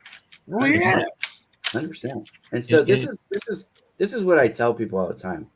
When they're interviewing me and I'm interviewing them for, as a potential client vendor relationship at Bowman Digital Media, I say, don't just listen to what they say. Look and see what the people that they have worked with say about them, right? So go to a website, for example, like clutch.co. If you guys haven't heard of it, great site. Because what happens at Clutch is it's not just a, give me 5 stars like a Yelp review or a Google review. It's a detailed review about the project, the scope of the project, who you worked with on the project, and the inner workings, how much you spent, how long it took, what they could do better. You get that kind of detail in a review. It's hard to fake it, Mm-hmm. So the other thing I say is, and it's called social proof. If you're coming to me as a business coach and you're going to tell me that you're going to drive audience to my this is the one that drives me nuts. The audacity. We get this every day, just so you know. People reach out to Mike and me and they'll tell us, hey, we're going to help you get more followers. We're going to help you get more views. We're going to help you generate more whatever. Right. And we're like, okay, I'm actually interested in that. I'm not saying I couldn't use help. If you can, I'll take all the help I can get. If you can legitimately do that, I'm all for it. So I actually will look. But then don't come at me with, an account that has like 2,000 followers on LinkedIn and, a business page that has like 150 followers. If you're going to tell me you can drive business to my personal or my business pages, but even worse, the guy with the you have a business that doesn't done it. Likes. Yeah. You know what I mean? So that's And it could be for anything. You could be talking about sales, a sales coach. Okay, well, what have you actually sold, right? And Sure. Red, what's Red's last name, Mike? Do you remember? Stratham or something. I'm so bad. Something like that. Okay, Red, big red beard guy. He wrote an article, I think it was 2 days ago, and I really liked it. The article was about Wayne Gretzky, and it tied Wayne Gretzky from his playing days to his coaching days. Dude's written some really great articles. It was a brilliant analogy and apropos to this particular topic, Jay, because Wayne Gretzky was the best, most dominant player by statistics, 2-1 over the next guy, and he documents this fully. Which it wasn't just talking about Wayne Gretzky either. It was about well, no, hang on there, but it was about the just because you can play really well doesn't mean you're going to be a good coach, and he was doing the same thing for sales and sales managers or sales and sales coaches, if you will, right? Where it's like just because you were good at doing something, like I might be really good at making social media posts, but might not be good at teaching people how to do it. Oh no, you're great. You're the best. Thanks, brother. But you understand what I'm saying? So yeah. But with coaches, especially, it seems like on LinkedIn, more than maybe any other platform, there's just this whole huge plethora of people that are trying to get you to sign up for their coaching stuff. And so certainly you're going to see part of it where it comes from. If the question is, why do you see it? Well, the reason you see it is because somebody out there said, these are the keywords, this is the buzzwords, this is the strategy that you should employ. And a lot of these people have taken the same, what we call master classes or clinics, and they've learned from somebody like a Gary Vee or a Simon Sinek. They've taken some of these types of courses and they go, okay, well, this is what you need to do to build your business up. You need to use these words. You need to make these kinds of posts. And so, sometimes you see the imitation and it's flattery because, they're just trying to copy somebody else who's been successful. And sometimes they're doing it because that's what the research says they should be doing. And other times, frankly, this is laziness. They're just like, I don't know what I should be posting about. I think there's a lot of it. Gary Vee is posting about this today, so I'm going to post about that tomorrow. I mean, Gary Vee, I'm going to be completely transparent. Gary Vee is somebody I do pay attention to and I try to emulate because Vayner Media is where I would love to get Bowman Digital Media someday. And there's definitely doing the right job. Yeah, there's things called informational interviews. I teach about it on Project Help You Grow, my philanthropy site, where if you want to do a job, one of the things, if you're wise, what you do is you go interview somebody who's already doing the job, and you get advice from them, and then you follow their advice. I mean, that would be the smart course. So I wouldn't get too thrown off that you're seeing the same type of stuff from the same type of coach in the same type of industry on the same platform. That can help validate. The thing that you want to be careful with is like if you're getting some advice from people who aren't necessarily in that industry, and then you're seeing contradictory advice from somebody who is in that industry, like the ATS, for example, in the job search space. Back in 2019, most people hated the ATS. They had no idea what it was, but it was just this like mystic thing. I even wrote an article called Demystifying the ATS back in 2018. But anyways, they hated it because of the screening process, but they didn't understand how it worked. And once you understand how it works, you can use it to your advantage. You can get through the gate easier, and your competition a lot of times is getting blocked out. So it's an inanimate object. It's not, shouldn't hate it or love it. It's a tool. Learn how to use it, and you can get further ahead. So anyways, that's some of my thoughts on why you see some of the same. Okay, thanks. The only reason I mention that is because what I specialize in is something I don't see anybody else talking about, and it's academic advice, but I'm talking about professional grade academic advice. So I spent about 30 years in academia. So academic advice. No, you. Yeah. No, you. He's talking. Oh, well, thank you, man. So I take it back now. He doesn't call me smart. So yeah, you lost credibility there, Jay. Sorry. See how judgmental I am? I'm the worst. Basically, what it comes down to is just about anything anybody wants to know about higher education in the United States. I'm not trying to say I know everything. Nobody knows everything about everything. But I'm saying after spending so many years there as an undergraduate student, a graduate student, a faculty member, and then an advisor of undergraduate and graduate students at 7 different institutions over a 30-year period, I have a lot to offer. And so I'm not duplicating what I see other people doing. And kind of surprised I don't see other people doing this. But what happened in my case is in 2020, when the whole lockdown started, I lost the job at a university I'd been at. It wasn't great to lose the income. At the same time, it was such an unhealthy place to be. Essentially, the supervisors I had, their idea of students was get them in your office and get them out as soon as possible. Tell them the absolute minimum you need to tell them to get them out of there. And the one complaint I had from a supervisor was I give people too much information. I mean, imagine this: a student comes needing help, and the criticism is, "No, you're giving them too much information." And she's not saying, "Oh, I'm talking about things that are unrelated to academics, or I'm incompetent, or I'm giving them useless information." No, it's just, why do you want to help people so much? Basically, was the real message. You gotta dumb it down so that way you're saving time. Exactly. Get them in, get them out. If you're giving everybody 9 minutes, but I'm paying you to give them 6, you're screwing All right, up. Right. Jay, let me ask you a couple questions about your business, because this is fascinating to me. And you're right. I do actually know a couple other people that might be in the same space as you, but that's why I want to ask and kind of get some clarification. So you're doing academic advising, coaching for people coming out of high school, getting ready to go into college, or for people that are in college trying to prepare for a career, or both? Or explain a little bit which both. Okay. And to parents also.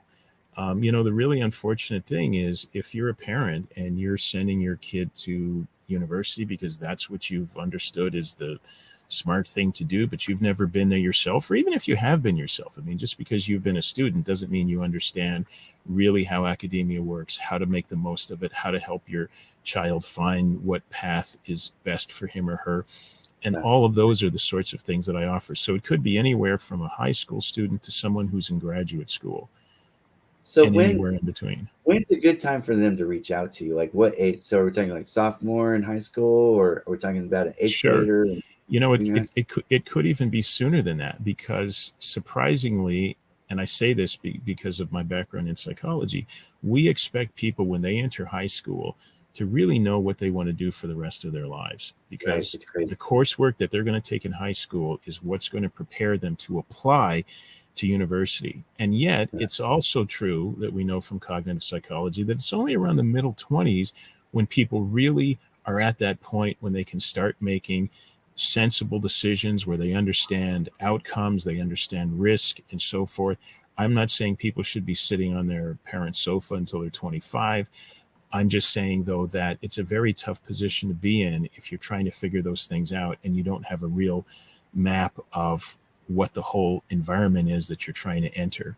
So even people as young as in early high school, I'm glad you brought that up, because even my kids, my twins specifically, I'm thinking of, they had to pick a career track, right? A career track in junior high school, so they would know what classes they would take, so that when they go to high school, they can have their prerequisites. Because in high school now in California, you have to basically declare. My son is going for software engineering, but he loves drama too. So, it's an interesting balance or challenge that we've had to try to get him the ability to take the drama courses and the software engineering courses, because they're completely different, as you well know, right? But I think it's insane to expect a kid in 6th grade, 7th grade, to have to declare. They haven't even experimented with anything yet. You know what I mean? Like, how do you know if you like drawing? How do you know if you'd be a good engineer? How do you know if you might be a biologist? If you had asked me in the 10th grade, well, do you think that's a kid problem, or do you think that's the way? I think no, that's with any kid. There's no way you're really going to know for sure. And I'm not trying to say that I can magically look at somebody and instantly tell what the answer is. No, but I think that any outside help in my case, I would have appreciated it. That's what I'm saying. Well, hey, I think there's a remarkable lack of guidance for the most part, at least when we were growing up. Yeah, and you know what part of the problem is, guys, and I noticed this and by the way, I'm in California also. I noticed this at the university that I worked at until 2020, is most of the people on campus who are charged with giving advice to undergraduate students they themselves, are you ready for this, may have no knowledge whatsoever about the subject matter that they claim to specialize in. So, for Yeah. example, Does that really I was surprise in a anybody? department of mathematics. No, that I was in a department of mathematics. Okay. Now, I have a background in mathematics. I have 2 engineering degrees. I taught mathematics for 14 years. My coworker, no background whatsoever, freely admitted, doesn't understand the subject, has never done anything with mathematics, certainly has never used it in any job. How is she advising undergraduate and graduate students about a subject that she has no specialty, doesn't even have the aptitude for? And I saw this going on throughout the campus. And with students who I've talked to since then, this is what they're telling me is that, yeah, the people there, they mostly go to for advice on campus. They may be nice people. I'm not saying they're horrible human beings. That's not the issue. The issue is, are they qualified to be giving that kind of advice? We were just When I talking was about that in the other day with the whole you don't go to a fish and ask them how to climb a tree. right. Right. You know, See, I mean, when I don't run the books. Speaking of math, I don't run the books at my business because I knew I'd be bad at it. So that was the first thing I did, was hire a bookkeeper and then another person to do my taxes, because I can draw you a very nice picture pretty easily, but I can't. Right. I'd rather have his puppy comments down in the bottom than have your sexy beast stuff in there. First of all, Better. this is a great comment, Brad. The puppy is a trained killer. She's, I mean, that's She's what they call a Patterdale Terrier. Now, interestingly, in America, it's a recognized breed. In the UK, it's not. But she's a rat dog. Well, She's we feel the trained- same way about Ira. She's trained to go after rats and kill them Wait, off. let's just be clear. Bastard is a category all to itself. it's true. You know, Say that on the live stream. I couldn't help it. That door was wide open. I know, and I had to just make sure we Somebody got had to say something. ran through. Guys, Jay, I'm going to say goodnight. I got to go take a shower and sort stuff out. But thanks a lot, Brad. guys. It's been great. yeah, it's been our Take care, pleasure. I Brad. love it. This guy comes down and starts talking about his big brain and academics, and Brad's like, "Forget this. I got a puppy." Puppies and rainbows. Gotta go.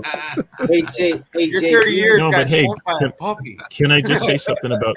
Hey, hang on, Brad. Can I just say something about you? You're in England, is that right? That's correct. Yeah. Okay, let me just tell you something, man. I don't know if you realize this. You have an ability that none of the 3 of us have. You have an English accent.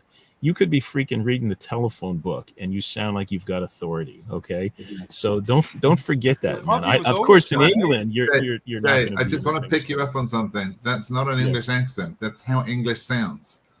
No, Bye, it Brad. Bye. No, it doesn't. Good night, guys. Here's the thing about that, Brad. Watch any Everybody say Hollywood goodbye to movie Brad. and think of that. Hey, Jay, do you have a Take care. website? I don't have a website. I got a LinkedIn page. I let me, haven't established a website. Put that And, in the I private think I know a website. I mean, guy. didn't you and I connect? I want to look this up to make sure I'm not getting this wrong. Oh, I guess we're not. Okay. See, I thought we were connected. Okay, you want me to put my LinkedIn the business page. I'm going to share it. URL? I mean, Okay, hang on. Let me just get it here.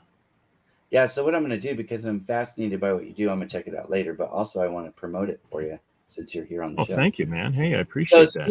speed networking with Mike and Ira, we never actually did the show introduction and tell people what we do, but what we do here is we give other people an opportunity to talk. Now I failed miserably. most of the time.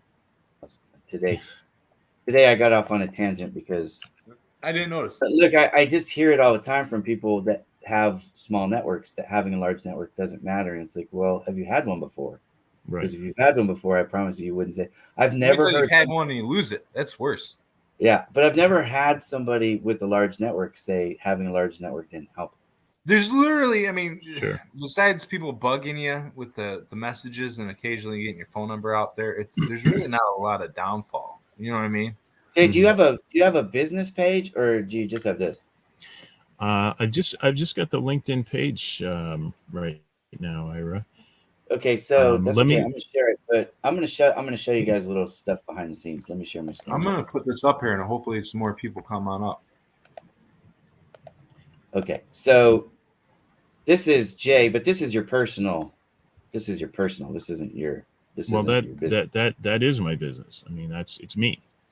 That's me. Yeah. But this isn't the same thing. Okay. On LinkedIn, there's two types of profiles. There's business profiles and there's personal profiles. So this is classified as a personal profile, and it will be treated by the search engines as a personal okay. profile.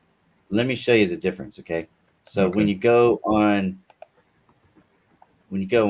this isn't going to look exactly right because I'm live. So my cover photo turns into the video, which is kind of cool. But see, so I think this it's is really cool. I just noticed that for the first time today. How long have they been doing that? about 6 months. I'm so slow with things. That's all right. Oh, okay. So this is my personal following. See, 197,615, right? So I have a Okay. large account. That's the authority with which I speak when I was talking earlier with See It. Okay. Now, here's the difference though. Also, I have like Bowman Digital Media.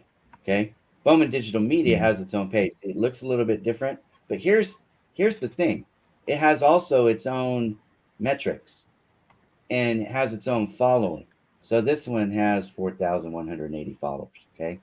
So this right here helps me with my SEO. It helps to get me at the top or higher, closer to the top, anyways, in search engines on this things that I talk about on this page. And that's the value add, even when you don't have a website. But when you do have a website, it's going to help your domain authority on that site because it's going to point back to that website. You're going to have an active backlink, right? So what we call an external link in the business. Anyways, when you do all that, I'll look into that. Yeah. You also use and it it's as free. profile. This is the thing. This is why I'm showing it. It's free. People don't understand. Like you don't have to buy a website out of the gate. You can start with this. See, I didn't even know that. Yeah. Actually, well, I'm gonna. It's amazing how many people don't really. It's why we have people on the show. I had never started using LinkedIn until 2.5 months ago. Yeah. I knew about it for years. However, in the not industry, but in the area of work that I used to be in, I never saw a need for it. There's no better place for you. Textbook publishers, for example, used to come to me because they wanted my advice on how to make their books better. And so that was a whole thing that I did on the side. Now I see a great use for it. Yeah, go ahead. When you build your website or when you have it built by somebody like me, when your website gets built, I'm going to show you something. So this is something a lot of people, they just don't think about. But I have a partners tab, okay? And on my partners tab, I would be more than happy. These are all like my friends and businesses that I like and trust, okay? They're on here. I'd put your website on here because of the service that you do is hand in glove with Project Help You Grow, and it's hand in glove with LinkedIn, as Mike just said. This is a perfect platform for you. Yeah. Besides SPN, of course. Yeah, and you can go ahead and let's just, since we're going to be social media pimps today, let's just pimp it out right. You can also do it on this site too here, Service Professionals Network. As soon as my website spins, when I'm on video, it slows things down. Might be not only that, but my site's probably going slow because Jacob's doing all that work. I wasn't gonna throw you under the bus, Jacob. Oh, we can throw Jacob. I am on SPN. That's hurry up, Jacob. Yeah. So but on here, look, guys, it's list your business. It's not just your personal profile; it's your business listings. I'll be so happy when that's working. Yeah. So business listings is like a directory. It's what we call, again, in the SEO space, we call them directories, and those directory listings create an external backlink from the platform, in this case, serviceprofessionalsnetwork.com, over to your website. And that adds credibility. It gives you a domain authority on the topics with which your website is about. So why do I do what I do at Bowman Digital Media? What I do, the purpose of my company is we build digital audiences for brands and we drive website traffic to their websites for them. That's what we do. How we do it, there's two main things that we do. We have 6 services, but the two main ones, social media management and search engine optimization. And the reason those two are the primary two that we focus on is because, like, the internet is the superhighway of the world now. And where people are hanging out on the superhighway of the world is in the search engines. They're Googling things, right? And on social media. So they're either Right. looking for something in a search engine or they're entertaining themselves on some platform. Well, That's most of the search That's why engines- having 1 million followers on a platform is so important, because it raises it's like having the house at the top of the hill instead of down at the bottom of the valley. Everybody can see your house when you're up on the top of the hill. The house is worth more. Mhm. Now, not everybody who has a house on the top of the hill has, a nice property and is maintaining it and using it to their advantage, right? But again, visibility. You need visibility. These things that I just shared with you and everybody who's watching still, that will help them increase visibility. And those are things that you don't have to pay for. ServiceProfessionalsNetwork.com is free. ProjectHelpYouGrow.com is free. Business pages on LinkedIn, free. So there's 3 ways to increase your visibility for any business in the world, and nobody has to spend a penny on it except for the people like Mike and I who fund it out of our own pockets so that everybody else can use it for free. Mike, why do we do that? Why do we give it away? Well, I mean, one, I hope it grows. Yeah, I really appreciate you doing that, Mike. And listen, I want to tell you guys that I am really new to this whole thing. I come with a lot of knowledge from my field, that's true. But as far as some, I'm not here in any way trying to tell you that I'm doing great. I'm still in the very early stages of building all this up. As I said, it's only been 2 months that I've even been using LinkedIn. But I do have some good recommendations. If you look at my page, you'll see 10 recommendations that I think really speak to what I bring to the table, both because of what I do with academic advising, but also because of what I teach on the psychology of human memory. Where am I looking? Let me know where to look. Keep going down. Yeah, there they are. Yeah. I'm jealous. This dude's in San Diego. These right here? No. The recommendations. The recommendations. Oh, recommendations. You were at. Yeah. I got 10 of them so far. And they're detailed. They're people who are not just saying, "Oh, great guy," or "I learned something," but I mean, they really go into detail about what they learned from me. Yeah. And to me, I think there's got to be a huge market for this because people are not able to get the advice that I offer on campuses, generally speaking. One of the things I wanted to tell you guys is when I was an undergraduate student 25 years ago, the person I would go to for advice was a faculty member. Okay, so a very, very knowledgeable person. Well, at some point, these universities, which turned more into cattle running facilities, must have decided, hey, instead of doing that, we will just hire people who have a degree, not in the field that they're advising in necessarily, but they have a degree. We'll pay them a hell of a lot less, and we'll tell students, go to them, and they'll tell you what you need to know. And thus we have this situation today where, as I said, when I'm someone who came into the last position I was at as a university, I was coming as somebody who was very knowledgeable in the field, also knowledgeable when it comes to advising people. And that was just completely different from what, a typical colleague on campus was able to offer. So there's got to be a lot of people who could benefit from what I offer. And I'm trying to build myself up to a point of really being able to find them and make good things happen for them. Well, I mean, here's the thing, right? And I think what you just said there is where most people screw up, Jay, right? You don't have to find them. You have to get them to find you. That's the whole idea with marketing on social media, right? And it's one of those questions I'm going to challenge you with, Mr. Academic here, right? Is how are you going to get those people to see you? Because, I mean, that's why you're up here. That's why you're talking to us in the first place, right? But what are you going to do when Mike and I aren't there? You know what I mean? Because here's the reality is everybody has the same tools that I use to build my social media. He doesn't have to make that choice. I know you're going there, but you don't have to abandon Mike and Ira. You can stay with us. We're on. Well, I think everybody should. But what I'm saying is, you also got to make your own basket too at the same time. You know what I mean? Everybody should definitely tune into Mike and Ira all the time. Well, right? I think, Mike, you're going to go there. The very first thing you should do, Jay, is as soon as we get off, is make your LinkedIn page because it's 100% free. The business one you're talking about. Yeah, the business one. Yep. And I'm going to show you. Look, I'm not supposed to do this, but I'm even going to show you how to do it. Okay. What you want to do is you want to click this little button right here called work.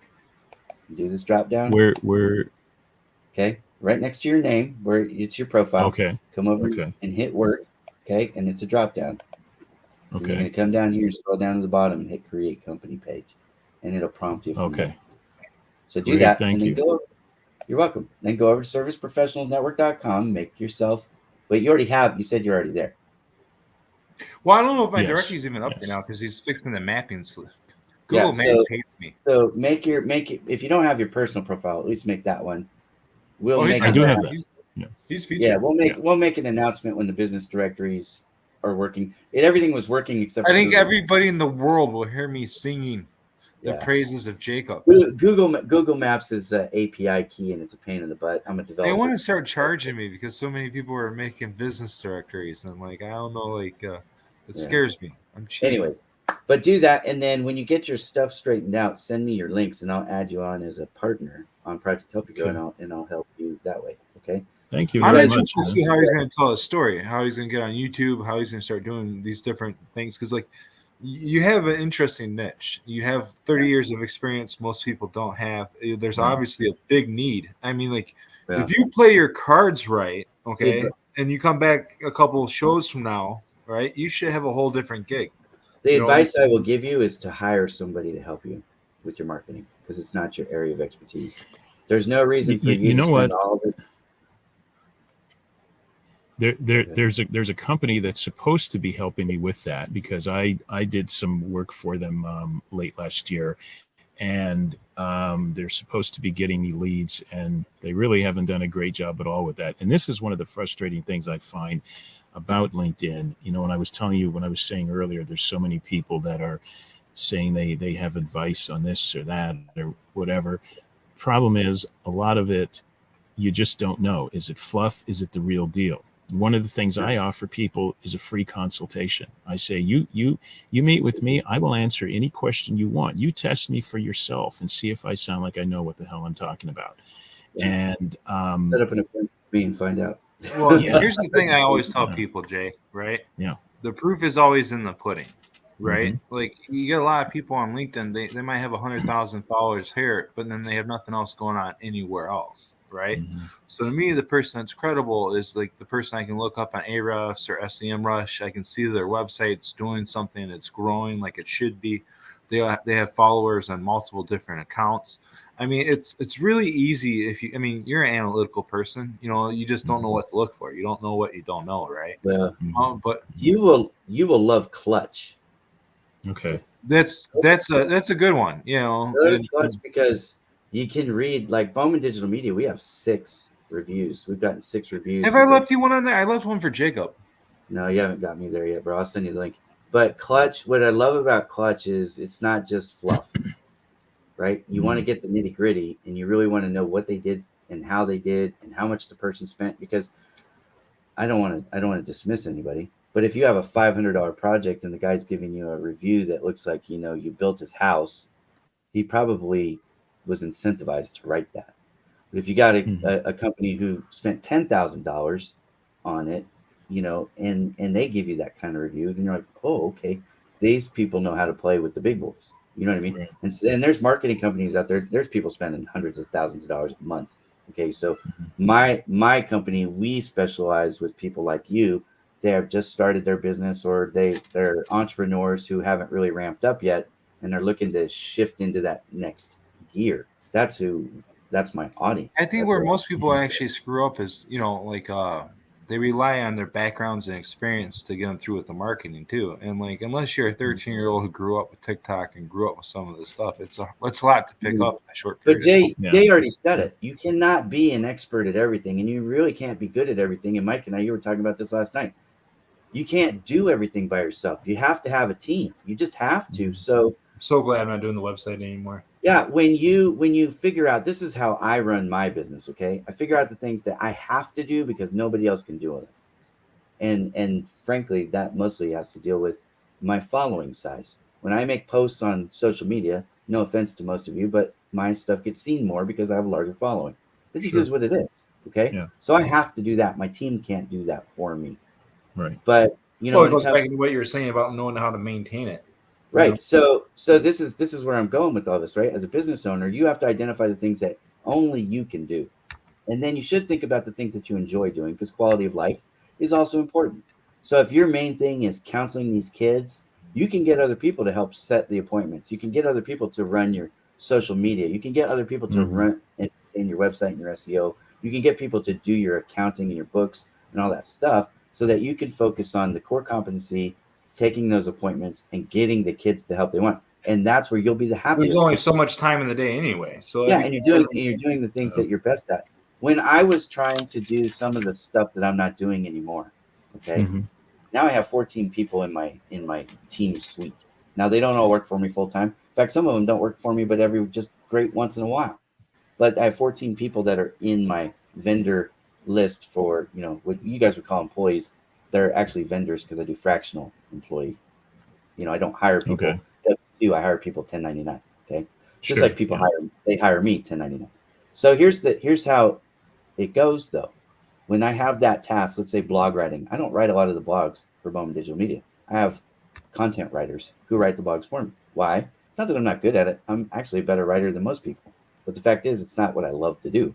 So with that same time, the opportunity cost of writing that blog, I use it to do something that I'm better at. And you know what I mean? Everybody wins. Win-win all the way around. But also, I have less stress because let me put it to you very simply. If you're running your marketing campaign, it's going to take you a heck of a lot longer to figure out what to do and how to do it and execute it than it would me. Yeah. You could hire me for 5 hours a month, and I'll probably get more done than you and get more reach than you, and you'll be. If you're working full time. If you are working full time, and that's just because this is what I do for a living. I'm good at it. You know what I mean? Right. The same could be true. It's like me with drywall. If I'm trying to advise my son. If I'm trying to advise my son on what to do for school, which I have done, this is the frustration of a parent. The first thing that happens, and again, I'm going to do some selling points to any parents out there watching to hire Jay for this, okay? First of all, my kid looks at me like, Dad, you're Cliff Clavin, shut up. You know what I mean? Like, I got to make my own Wait a minute. You Dad, you're what? Cliff Clavin. You're old enough to know who Cliff Clavin is. Come on. I don't actually know. Who is Oh my God! Yeah, you nerd. Oh my gosh. Okay, Cliff Clavin was from the show Cheers. He was the postman, and every time somebody would talk about anything, he knew. Okay. He didn't. Really, I know who you're That's talking hilarious. about. I just never watched that. It wasn't a show that appealed to me, so I didn't watch. But I have seen advertisements from the 90s and 80s, and Your analogies work better when people know what you're talking about. I know. Yeah. Those of us who aren't as smart as you all know what Cheers is. Anyways, all right. No, I didn't mean it in that way. It's just No, that I got you, particular bro. I'm a show didn't nerd. appeal I'm to a me. nerd too, but I'm Hey, not. no. as nerdy I as you. like the fact that your nerdum outshined his. Right. Great. Yeah. Well, It doesn't happen to me often. But here's the thing, though, right? Like you have a different authority in the child's eyes. They're going to look at you in a different light than they would the parent. But also, you have more experience in that than I do. All I can talk to in that particular subject matter, how to pick a college, is the things that I learned about when I was a kid in my own experiences, which is very limited. I only went through college. Well, to be fair, I went through the college experience for 19 years. Not too many people can say that. It took me 19 years to graduate college. It took you 19 years? 19 years, yeah. I went for 6 years and I had a long break and then I finished. So I actually was in school for 8. It took me 8 years to finish a 4-year degree. I am that smart. Okay. We can talk about that some other time. But anyways. Well, at least you're good at the marketing thing. Yeah. I mean, I'm good at what I do. But the fact is, like, if I'm talking to my kids, I tell them, you tell me what you think about this, Jay, but this is some of the advice I'm giving them, because this is my opinion. Right. I did not do this, but I think if I was to do it again, I probably, instead of paying, $30,000 to $50,000 a semester to go to a school, I would probably send my kids, at least in California, to a JV school, right? To community college. Community college for a couple of years, because I don't need the undergrad kid teaching my kid, or, the master's candidate teaching. You're not getting the good professor anyways, right? For the most part. Well, your freshman, sophomore years. So No. I'm like, okay, so that's what I would do. It'd be a heck of a lot cheaper. Then you save that money, you parlay all that money that you would have spent, and now you can spend, instead of $30,000 to $50,000 a year, now you can spend $60,000 to $100,000 a year on a better education. Because I told my kid, like, there's levels of degrees. So like if you're going to go to a USC or a Stanford or a Harvard or a Boston College, or you know what I'm saying? There's levels of colleges where when you look at it, you go, University of Michigan, for example, right? Miami University. So there's some really good schools out there. Yale. I don't want to miss anybody. I don't want to be anybody offended. What about, you didn't mention my school? Yeah, I didn't mention my schools yet either, bro. Okay, just so we're clear. I went to San Jose State and Liberty University. Not bad schools, but not in that category. Okay. So I'm saying I would rather you get a degree from one of those upper echelon schools, because, you know, if you're getting a school from a San Jose State, no offense to the Spartans, I love that school, but nobody's looking at that going, wow, you got a degree in engineering from San Jose State. You know what I mean? It just doesn't have the same pop that it would if it was UCLA or USC or, you know what I mean, Stanford or Berkeley or something like that. So that's all I'm saying is, from an economic standpoint, to me that strategy makes sense. Now, I'm not a professional. I don't play one on TV. You tell me, because I've never vetted this with anybody. Do you think that's a good idea, or do you think that's stupid? I see where you're coming from, but let me give you some thoughts on that. First of all, I taught for 14 years in a community college, okay, in addition to teaching in a university for some of those years also. When I went into teaching in 2001, I went in with the expectation that I was there to help these kids in community college so they could get into university. So I had high standards, high expectations. I also understood that, you know, the clientele that I was dealing with, the audience that I was dealing with, but I knew university was not going to change to accommodate them. They had to be prepared for it. Here's what I found out very quickly, though. The standards that I was bringing to the table is not what the deans in community colleges generally want. And over those 14 years, one of the things that a faculty member, so a colleague, who also happened to be a lawyer, told me one time, because I went to him to ask for some advice. He said to me, you know what, just dumb everything down. Now, that's never the approach I took.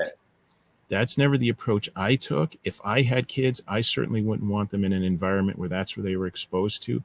But did it surprise me that a large percentage of the people who had gone to community college then had a lot of trouble when they entered, whether it was a California State University like in San Jose, or whether it was a UC campus? Did it surprise me that they had a lot of trouble? No, because if colleagues of mine were dumbing material down just so that they could artificially inflate the grades, no, it didn't surprise me at all. Is that how I operated? No, I never did, not once. Again, would I want anybody doing that to my kids? No. This is why I ask, because again, I don't know, and I never thought about that. You know, it's funny. So I was the kid. Most people hated me for this part. I mean, they might have hated me for other reasons, but they hated me for this part. Mike, I know it was coming, so I just had to take the thunder out of his tire there. Yeah, you were going to. It's okay. But here's the thing. In high school, all the way through high school, I didn't have to do homework. I didn't have to pay attention, because just being in the room, I absorbed it and I got straight A's on everything, right? I did homework not because I had to. I did it because I needed the points to get the A's. I was a straight A student. I graduated college, believe it or not, with a 3.916. So I'm pretty good at the whole academic thing. But when I got to San Jose State. What was your major in San Jose? So San Jose State, I actually started out as a voice major. Easy to get good grades when you're singing, if you can sing. But I was a business administration. The keyword if. Business administration was my minor. Okay, but then my sophomore year, part of what took me so long to graduate, my sophomore year, I went to a career fair at San Jose State there in the basketball arena. And I was making my rounds, and nobody was interested in hiring a guy with a music degree. And I was like, oh no, what am I going to do for a living? I never considered that, again, with no advice, no guidance from anybody. You know, I was just following they always say, follow your gut, which is crappy advice. Follow your passion, right? Like, I wanted to be a singer. But you don't need a music degree to be a singer. You can either sing or you can't. So somebody asked me, you know, in one of those, and they're just, you know, kind of casual conversations. They're not even interviews. They're just, you know, polite chatter with these recruiters. And they said, hey, why don't you flip-flop it? Get yourself a business degree and minor in music. And then, you know, we'll hire you for stuff like you could maybe create the music for our websites and stuff like that as part of your job. I thought, you know, that's kind of cool. So my junior year at San Jose State, I decided to officially declare as a business marketing major and voice minor. But what sucked was, this was what really sucked. Again, no good guidance. The first couple of years at San Jose State, I did not focus on like general classes. Mm-hmm. For what I was focusing on was the stuff for my major Mm-hmm. and my minor. Well, the minor classes that I took didn't apply or count towards the requirements for the major in marketing. Right. So I basically had wasted 2 years, not exactly, but basically was starting over, which kind of Right. sucked. So that's why I was at San Jose State for 6 years. But where I was going with all this, when I got to San Jose State, even with voice major and business minor classwork, I got thumped for the first 6 weeks. I was getting like C's on stuff and B minuses on stuff. And I know people are like, yeah, so what? That's not a big deal. But for me, that was a huge like ego blow and confidence shaker. So I'm glad you recovered. Mm-hmm. Yeah. I had to learn how to study. I had to learn how to like actually learn. Mm-hmm. What I learned in college Right. is how to learn. That's the thing that I And really learned. that's something that's not taught for the most part. Yeah. But anyway, And what's finish what you're saying.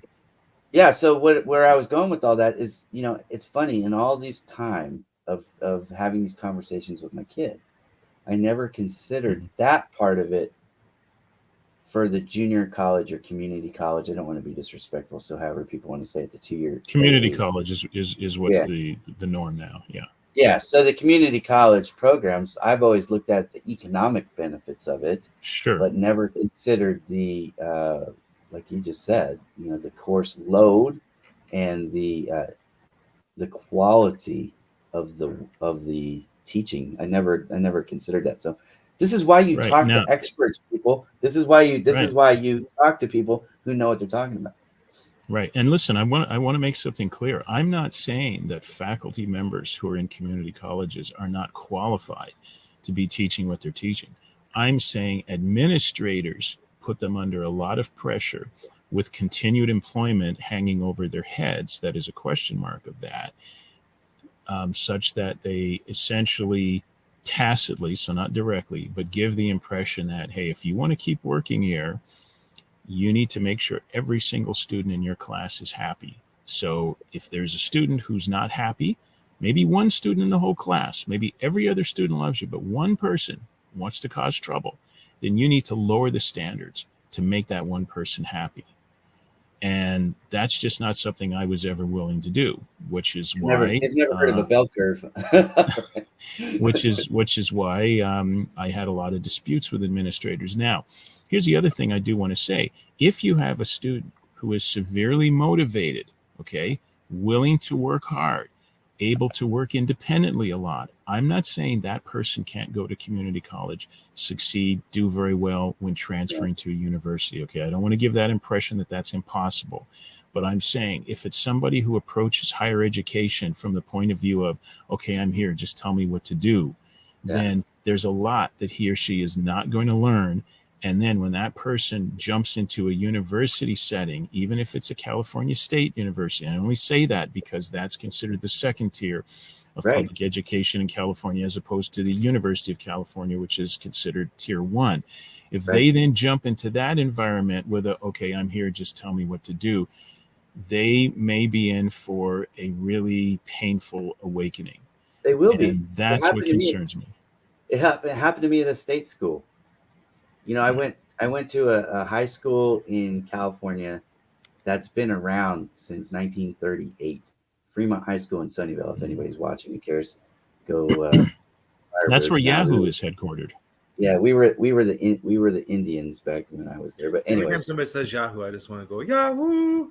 Yeah, no, but seriously, isn't it in Sunnyvale? I watched the Apple campus be built. I watched a lot of stuff happen there, but that's technically in Cupertino. But it's right. It's right there. Officially, its address says Sunnyvale, but okay. Yeah, but here's the thing, though. I totally get what you're saying. That happened to me. I went to a school that wasn't, the high school was not academically, like the top of its class. I went to a high school that's kind of like a community college, if we're talking about the, you know what I mean? It's like the level of education I got there, and I was bored to tears. So what happened was I got used to being, I hate to say lazy, but kind of distracted, and I could still be the cream of the crop. When I got to San Jose State, I was getting out hustled, which it doesn't happen to me a lot, but I was getting out hustled, and the people that were putting in the work were the ones that were kicking my butt. So I went to them and said, look, I know this is really crazy, but can I just like shadow you and learn how you're studying for this stuff so I can learn how to study? And I did that again. That was just me figuring out this is what I needed to do. I needed some help, and I got some people who were gracious enough to let me do that. And that's another thing, by the way, that I specialize in, because years after finishing my graduate study, while I was teaching, I went back to school to study psychology for 3 years. And what I ended up spending an additional year focused on was research into normal human memory and learning. And so when I talk to people about how to improve in their studying, I'm bringing a level of specialty that comes from all of that knowledge that I gained. And there's so much that kids are not taught about how to learn. In fact, I don't know how many people are ever taught really how to learn. They're just sort of expected to naturally figure it out. One of my favorite topics, by the way. Well, it's funny. It is funny because really the only thing I can say clearly that I've learned, and especially, I've been out of college for a while now. I started college back in 1996, so it's been a few years. Now it took me 19, so you guys can do the math and figure out when I finished. But anyways, here's the thing. The only thing that I really take from college as a learning lesson that I still apply is how to learn new material.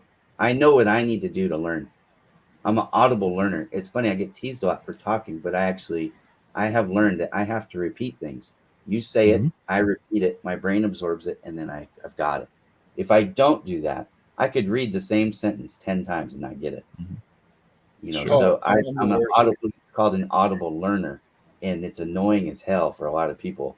Because if I'm in the room and I'm in learn mode, if you need quiet to think and I'm in that room, you're gonna hate me. I talk out loud when I'm learning stuff. Yeah, I'm not trying to be a jerk or anything. I had a lot of teachers who they basically would discipline me because they thought I was mocking them. Okay. I'm not mocking them at all. I'm just trying to learn.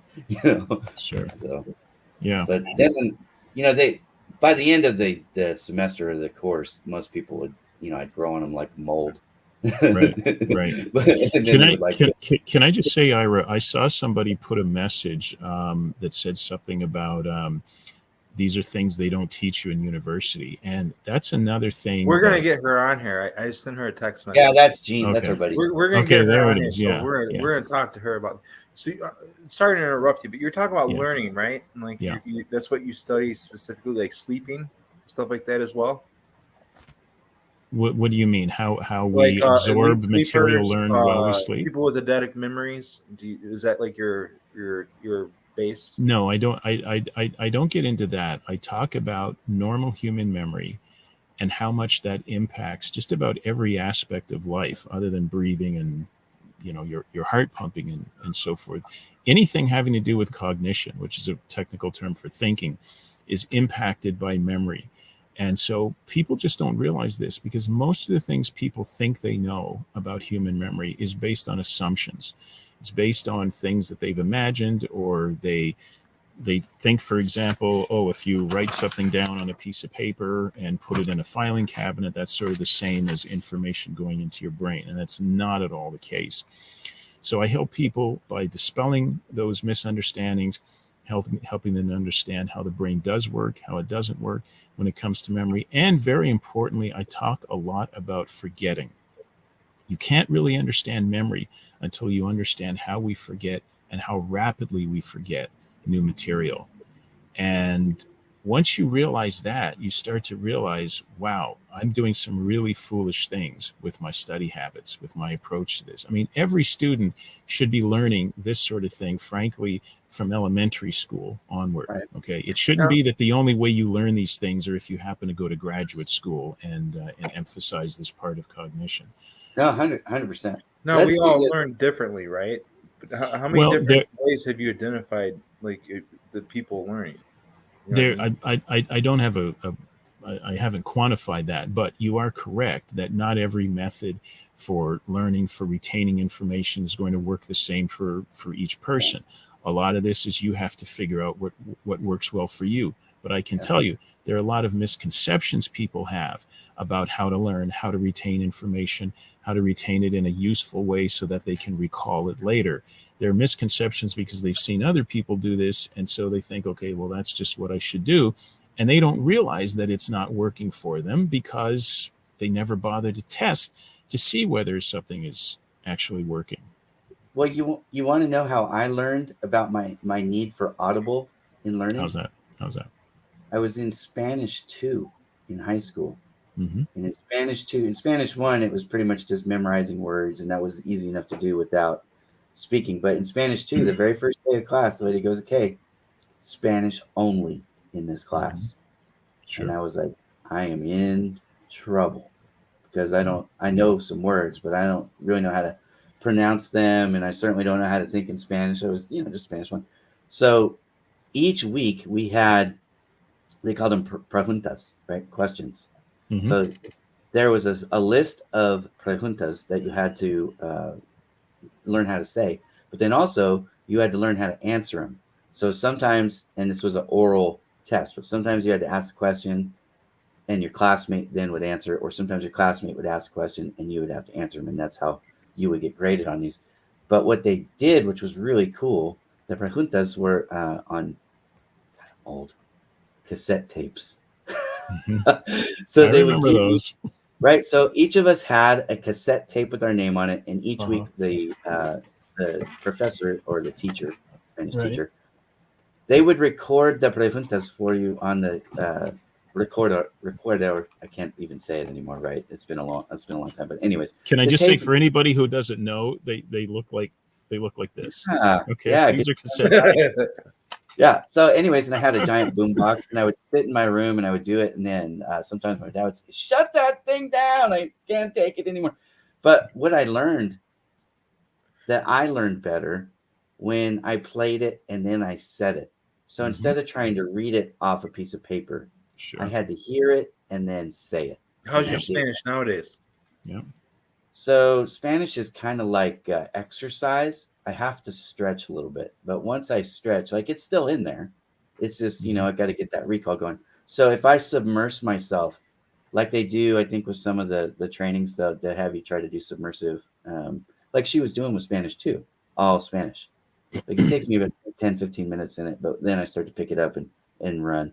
But my dad, this is what's apropos about this particular conversation. My dad was trying to get me, because the way he learns is to write things down over and over and over again. So my dad would make me, he's like, look, you need to learn the Spanish. So once you get out a pad of paper, notepad, and you need to write. My dad was the same way. He thought, writing, and it's like, damn, this is how I think they learned it in the military, frankly, because my dad was from the military. Okay, so, I had to write everything down 10 times, and then I had to bring it to him and show him. And, I had my dad, look, the reason why I got straight A's is because my dad made me. I mean, I didn't want to get a B. Trust me, it wasn't a good thing. So, but for me, once I made that correlation in my brain, then I started to do really well in Spanish. I went from struggling in Spanish to being, an Excel student in Spanish. So I went through Spanish 3 in high school. I didn't take the 4th year. My senior year of high school, I pretty much just took every music class there was in high school, except for I had to do econ and government. Right. So one period. Did you have long hair? Huh? Did you have long hair in high school? No. Chet did. How you doing down there, Chet? You guys familiar with this term calyx? You know what I'm talking about with calyx? Yeah.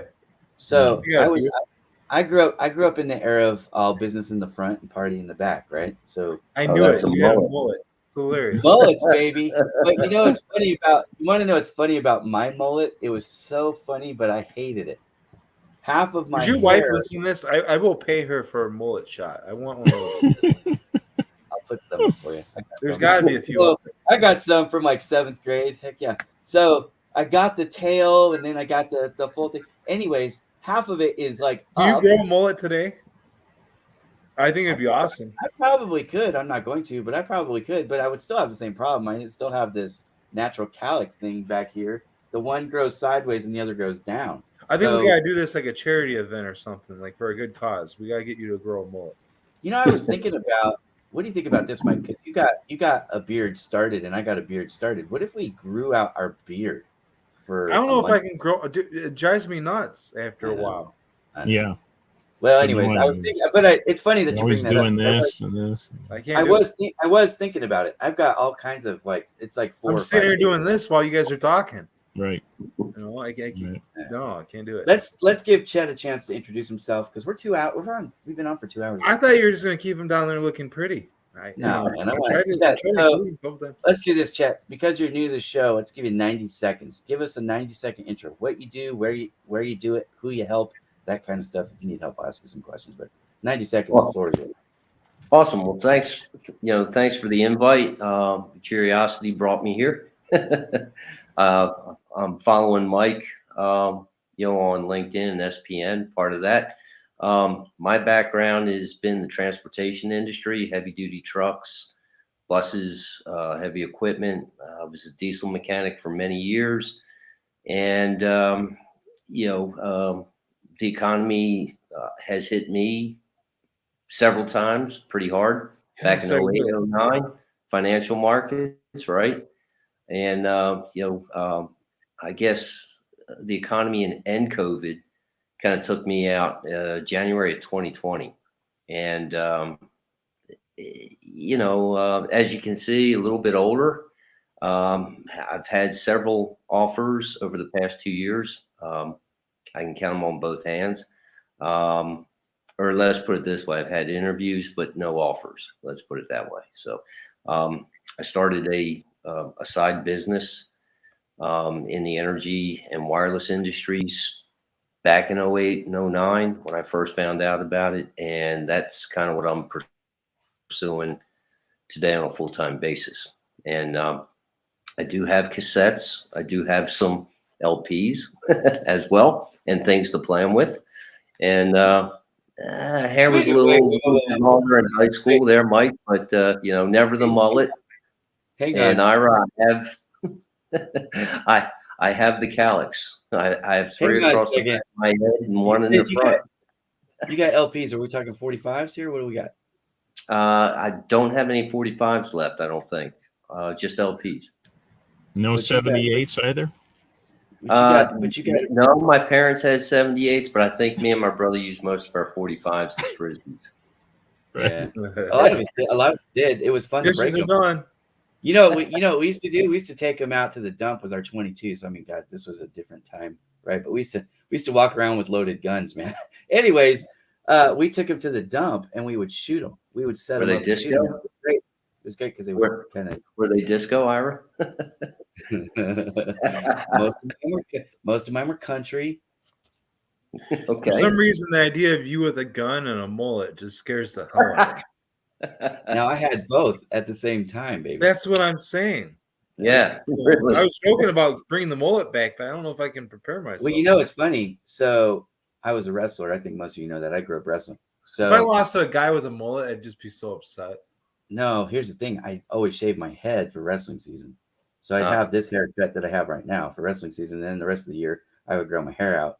And so I never had like some of those guys, you couldn't tell if they were boys or girls. You shave your head just because it was meaner to like rub it in their face or what? No, I shaved my head because I didn't want people pulling my hair. Yeah, they did. They wouldn't grab it. They had nothing to grab onto. Back then, I mean, used to get nut shots or head pulls every time the ref wasn't able to see. I'm not going to say what I would do if somebody pulled my hair. I'm just saying every single match, somebody was trying to pull your hair or punch your nuts. It just is what it is. We grow up in a different, kinder, gentler society now. But when I was a kid, it was hardcore, bro. Anyways. Yeah, it's one of the reasons I didn't want to wrestle. Played football and baseball. Yeah, well, I loved wrestling. I still like love what wrestling. you were saying, Ira. As far as learning Spanish, I quit taking, or I only had to take foreign language in middle school grades 7 and 8. But I try and play guitar, and listening to how something is played first I tend to grasp that sooner. Yeah. I'm the same way. You know, used to be able to read music long time ago. Learned how to play piano, but you play guitar still? Say again. You still play guitar? I try, yeah. Not well. Try. I still try. No. Okay, you're gonna have to come up here one of these times because, like, or we're gonna have to put you on YouTube or something. Because when somebody's like, "I try," it's like, yeah, it's kind of like if somebody asks me if I can wrestle. Yeah. Well, I will tell you this. I play guitar. I have a guitar. I actually need to restring it because when it's but nobody believes you're any good. But I'm not good. That's the funny thing. I'm not good at guitar. I'm not good at piano. I tried like crazy. This guy just said that though, like he's Johnny ringing a bell down here. So I'm just saying. I bet you Chet here can play the skin off. No, Mike, I can only play bits and pieces of songs. That's it. I don't think I know how to play a whole song all the way through. And here's the trick. Don't write yourself out. This is the age of TikTok. A 60-second video goes a long way. It really does. I put up a TikTok with me playing just one chord on my piano. Now I believe. I called it piano time. It was probably your best viewed thing too. I used 2 hands. Played the same chord with both hands. Anyways, yeah. Are you glad you're on this show, Jay? Aren't you just really proud? Like 30 years. Thing, like, 30 years as an academic, and I wind up talking. People get worried about getting. No, I'm totally glad, man. I'm learning. The only people we tease. Mike and I tease each other for shock entertainment value or whatever. I just do it because I don't like you sometimes. Yeah, passive aggressive sometimes. It's fine. But we love each other. But we for the most part, our guests, we come on here, we're trying to help you get what you're trying to get, right? More views and build your audience. So what I tell people, here's some advice for both of you. If you take this, thank you guys very much. If you take this video and you cut it up just cut up the 60 seconds or 90 seconds part where you were explaining what you do on this show and put that out as a post and put that on your website and put that out everywhere. It'll give you some credibility. I wonder how come more people don't do that. Well, they haven't figured it out. I shouldn't have talked though. I just take the whole thing because I'm too lazy to go edit it. That my ego's like everything you said was brilliant, Mike. I know you talked for over 2 hours, but you were just so brilliant. You have to share that. Yeah, but nobody will watch the 2 hours. They will watch 90-second videos, right? They'll watch 60-second videos, and you can put those. Hey, we're all good in small chunks. Yeah, you could put it on TikTok. You could put it on Instagram. You could put it on Twitter. You could put it on YouTube. You could put it on Facebook. You could put it everywhere. Good idea. Yeah, that is. I know a couple things about marketing. There you go. Cool. All right, we're gonna wrap this up because I honestly have a meeting that I've got to. I slated the show for 2 hours and we're over, so I've got to get ready for my next meeting here. Well, I appreciate you. Chet, we're gonna have to hear that 30 seconds of soundbite next time. Well, here's the deal. We actually, for the first time, Mike, we actually announced when we were coming on yesterday, and we're gonna start doing that. We'll start figuring out. So just so you guys know, everybody watching, we have basically 3 time slots that we're trying to hit. So we have this time slot, which is kind of the middle of the day. We have an early time slot that we're trying to hit, and we have a late time slot. And the reason why we're doing that is because I have a global audience, and there's different times of day where, like, people are asleep. He's big everywhere. But it's 3:40 in the morning right now in India. The people in India are not watching the show at 3:40 in the morning, right? I'm not that interesting. So we mix it up. I want to hit the people in the UK. Like Brad had to leave because it's 10:10 in London right now. And people always ask, how do you know what time it is everywhere? Because I deal with people all over the world. That's how I know. Because he's big everywhere. Big everywhere. But different time slots. But Mike, for analytics' sake, we had a bigger show as far as people watching us on our midnight show. We were on at midnight in the United States. That was midnight Central Time, so it was 1 a.m. Eastern and 10 p.m. Pacific. But anyways, we have more people on it. People think I'm going to be even worse at night. I think we were a little bit more animated, actually, just in full disclosure. But no, you're pretty animated today, Mr. Rough Guy. Yeah, we had. I hope I wasn't too hard on. Oh no, she looked like she's ready to box your face off at one point. I think she can handle herself. I'm not worried about that. I just don't want her to think I didn't like her, because I really do like her. But here's the thing. So we will be announcing the times and the days. we won't always do the show on the same time at the same day. So if we end up doing like a Monday, Wednesday, Friday thing or something like that, the time slots will still rotate. I had before something called the Ira guide, and I'm gonna make, I think, an Ira and Mike guide because special. Mike's about to launch a new show called, what's it called? Mic'd Up with Mike. Yeah. Let me keep it So short. and that one, you're gonna put that one on at a normal day and time, though, right? I think so. Our first episode is going to be with Oakland McCullough, Tuesday the 15th, 9 o'clock in the morning Central Standard Time. Okay, so 7 a.m. for all you here in California, or 10 o'clock. Early morning. Yeah, it's a morning show. But anyways, we'll get all that information out. Maybe I'll keep it in the mornings. I think that'd be fun. The morning can be good. One thing, when people were still going to the office, if you had a show that aired at 7 a.m. Eastern time, it did really well because there was a lot of people commuting to work, and they would kind of have it on while they were going to work. But now that people are working from their homes, that time slot doesn't work anymore. There's an example of real world paradigm change that affected the marketing space. Anyways, yeah, I'm gonna have to do it after morning news. Let's do WGN. I'm going to give everybody 30 seconds, just your final thought, and thank you all for joining us today. But Jay, we'll have you go first. Hey, I just want to thank both you guys for having this. I learned a lot from you. It was good to meet both of you. I've had some minor communication here and there with Mike, but to actually meet, to have a conversation and share ideas and learn from you has been wonderful. I'm very grateful for you having this. Thank you. Yeah, thanks, Jay. And I learned a lot from you personally today, too. So thank you. Cool. Chet, you weren't on long, brother, but, we're glad you're here. We want to invite you back. Come on anytime you see us live. But 30 seconds, the floor is yours. Yeah, thanks for the invite. I was looking for the link to click in one of the comments through LinkedIn. Finally found it. Sorry it was late, but Glad you did. Yeah, we'll catch up with you all again. Appreciate it. Good to see you all face to face. It's nice. That's nice to meet you, my Joe. fault. I'm supposed to do that more, but I slipped on it too. Chat. I'm gonna have to make sure we chat here offline too, because I appreciate you. You got quite a few of your friends to join the Search Professionals Network site, and you've been Awesome, pushing cool. for me. Chet, So I really tell appreciate that. Chet, tell me one more time. Where are you from? Where are you at? I'm down here in Dallas, Georgia, a little northwest of Atlanta. Dallas, Georgia. Are you East Coast time then? Yes.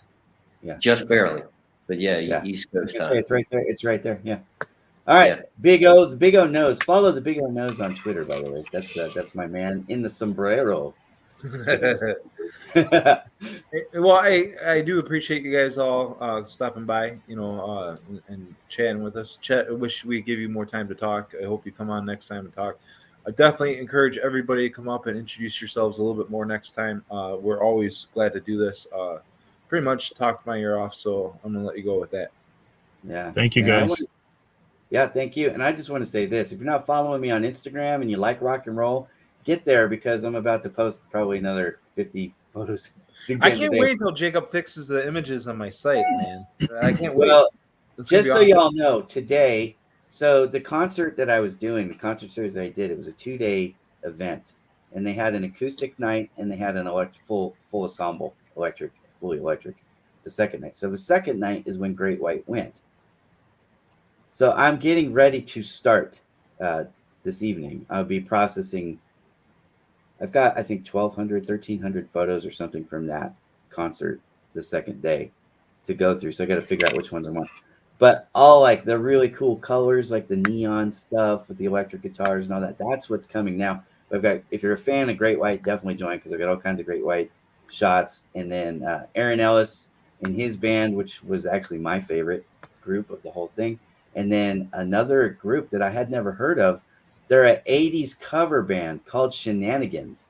And Mike, I would tell you, they were tons of fun. So I'm going to be putting those Did pictures. they up. let you record them at all? Okay, I did record video one. I didn't have my tripod set up. I was walking around taking the stills, and there was a videographer, Bailey, who did an amazing job in his own right. But he was doing the video work. But I did record one. There was a group there on day one called the Troubadour Trio. and they're songwriters. The guy who wrote the song "I Swear," I got to see him sing the song "I Swear," but he told the story. The troubadour is a guy who writes songs and sings songs, and they're like entertainment. They talk. They tell you the backstories. That's what a troubadour type of a. That's what that word means. But this guy wrote the song "I Swear." You've all heard it either from John Michael Montgomery or I forget the boy band who did it back in the 90s too. But the song was #1 on rock. I'm gonna YouTube it now. Yeah, well, and even the Minions. He said the Minion they put it in Minions 2, the movie Minions 2, Yeah. and that so he said even that got a couple million more download sales for them. So that song went nuts. Anyways, he's on there. All kinds of people. So if you like that Everything stuff, than me. I'm sorry. I said everybody makes more money than me. Yeah, well, that guy, almost everybody on that stage has won Grammy Awards. These guys are, a lot of that. So if you want to see the photos, follow me on Instagram. If you don't know where to find me, you just type in my name, Ira, but you got to use my middle initial. So it's Ira M. Bowman, and that's on Instagram. Follow me there. What's the You'll see some of Instagram my for? photography work. Mike, I don't know what day we're coming on yet. What is today? Today's Thursday? Yeah. I think we'll probably go Saturday or Sunday. Okay. Yeah. So stay tuned. Watch Mike's post because Mike is usually the one who posts. I say, "Hey, Mike, you want to go live?" And he says, "Yeah, let me go post about it." So Mike makes the post about when we're gonna go live, and I just turn it on and say, "You ready? Let's go." All right. Thank you, guys. We're gonna turn on the music and get out of here. Later, y'all. Appreciate you. Cool. All right, bye-bye. Bye-bye. Talk to you soon.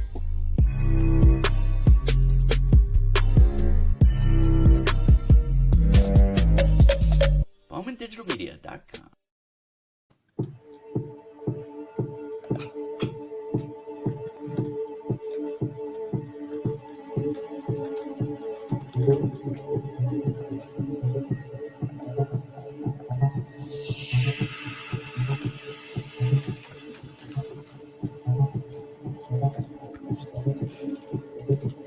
We were talking for a while on that one.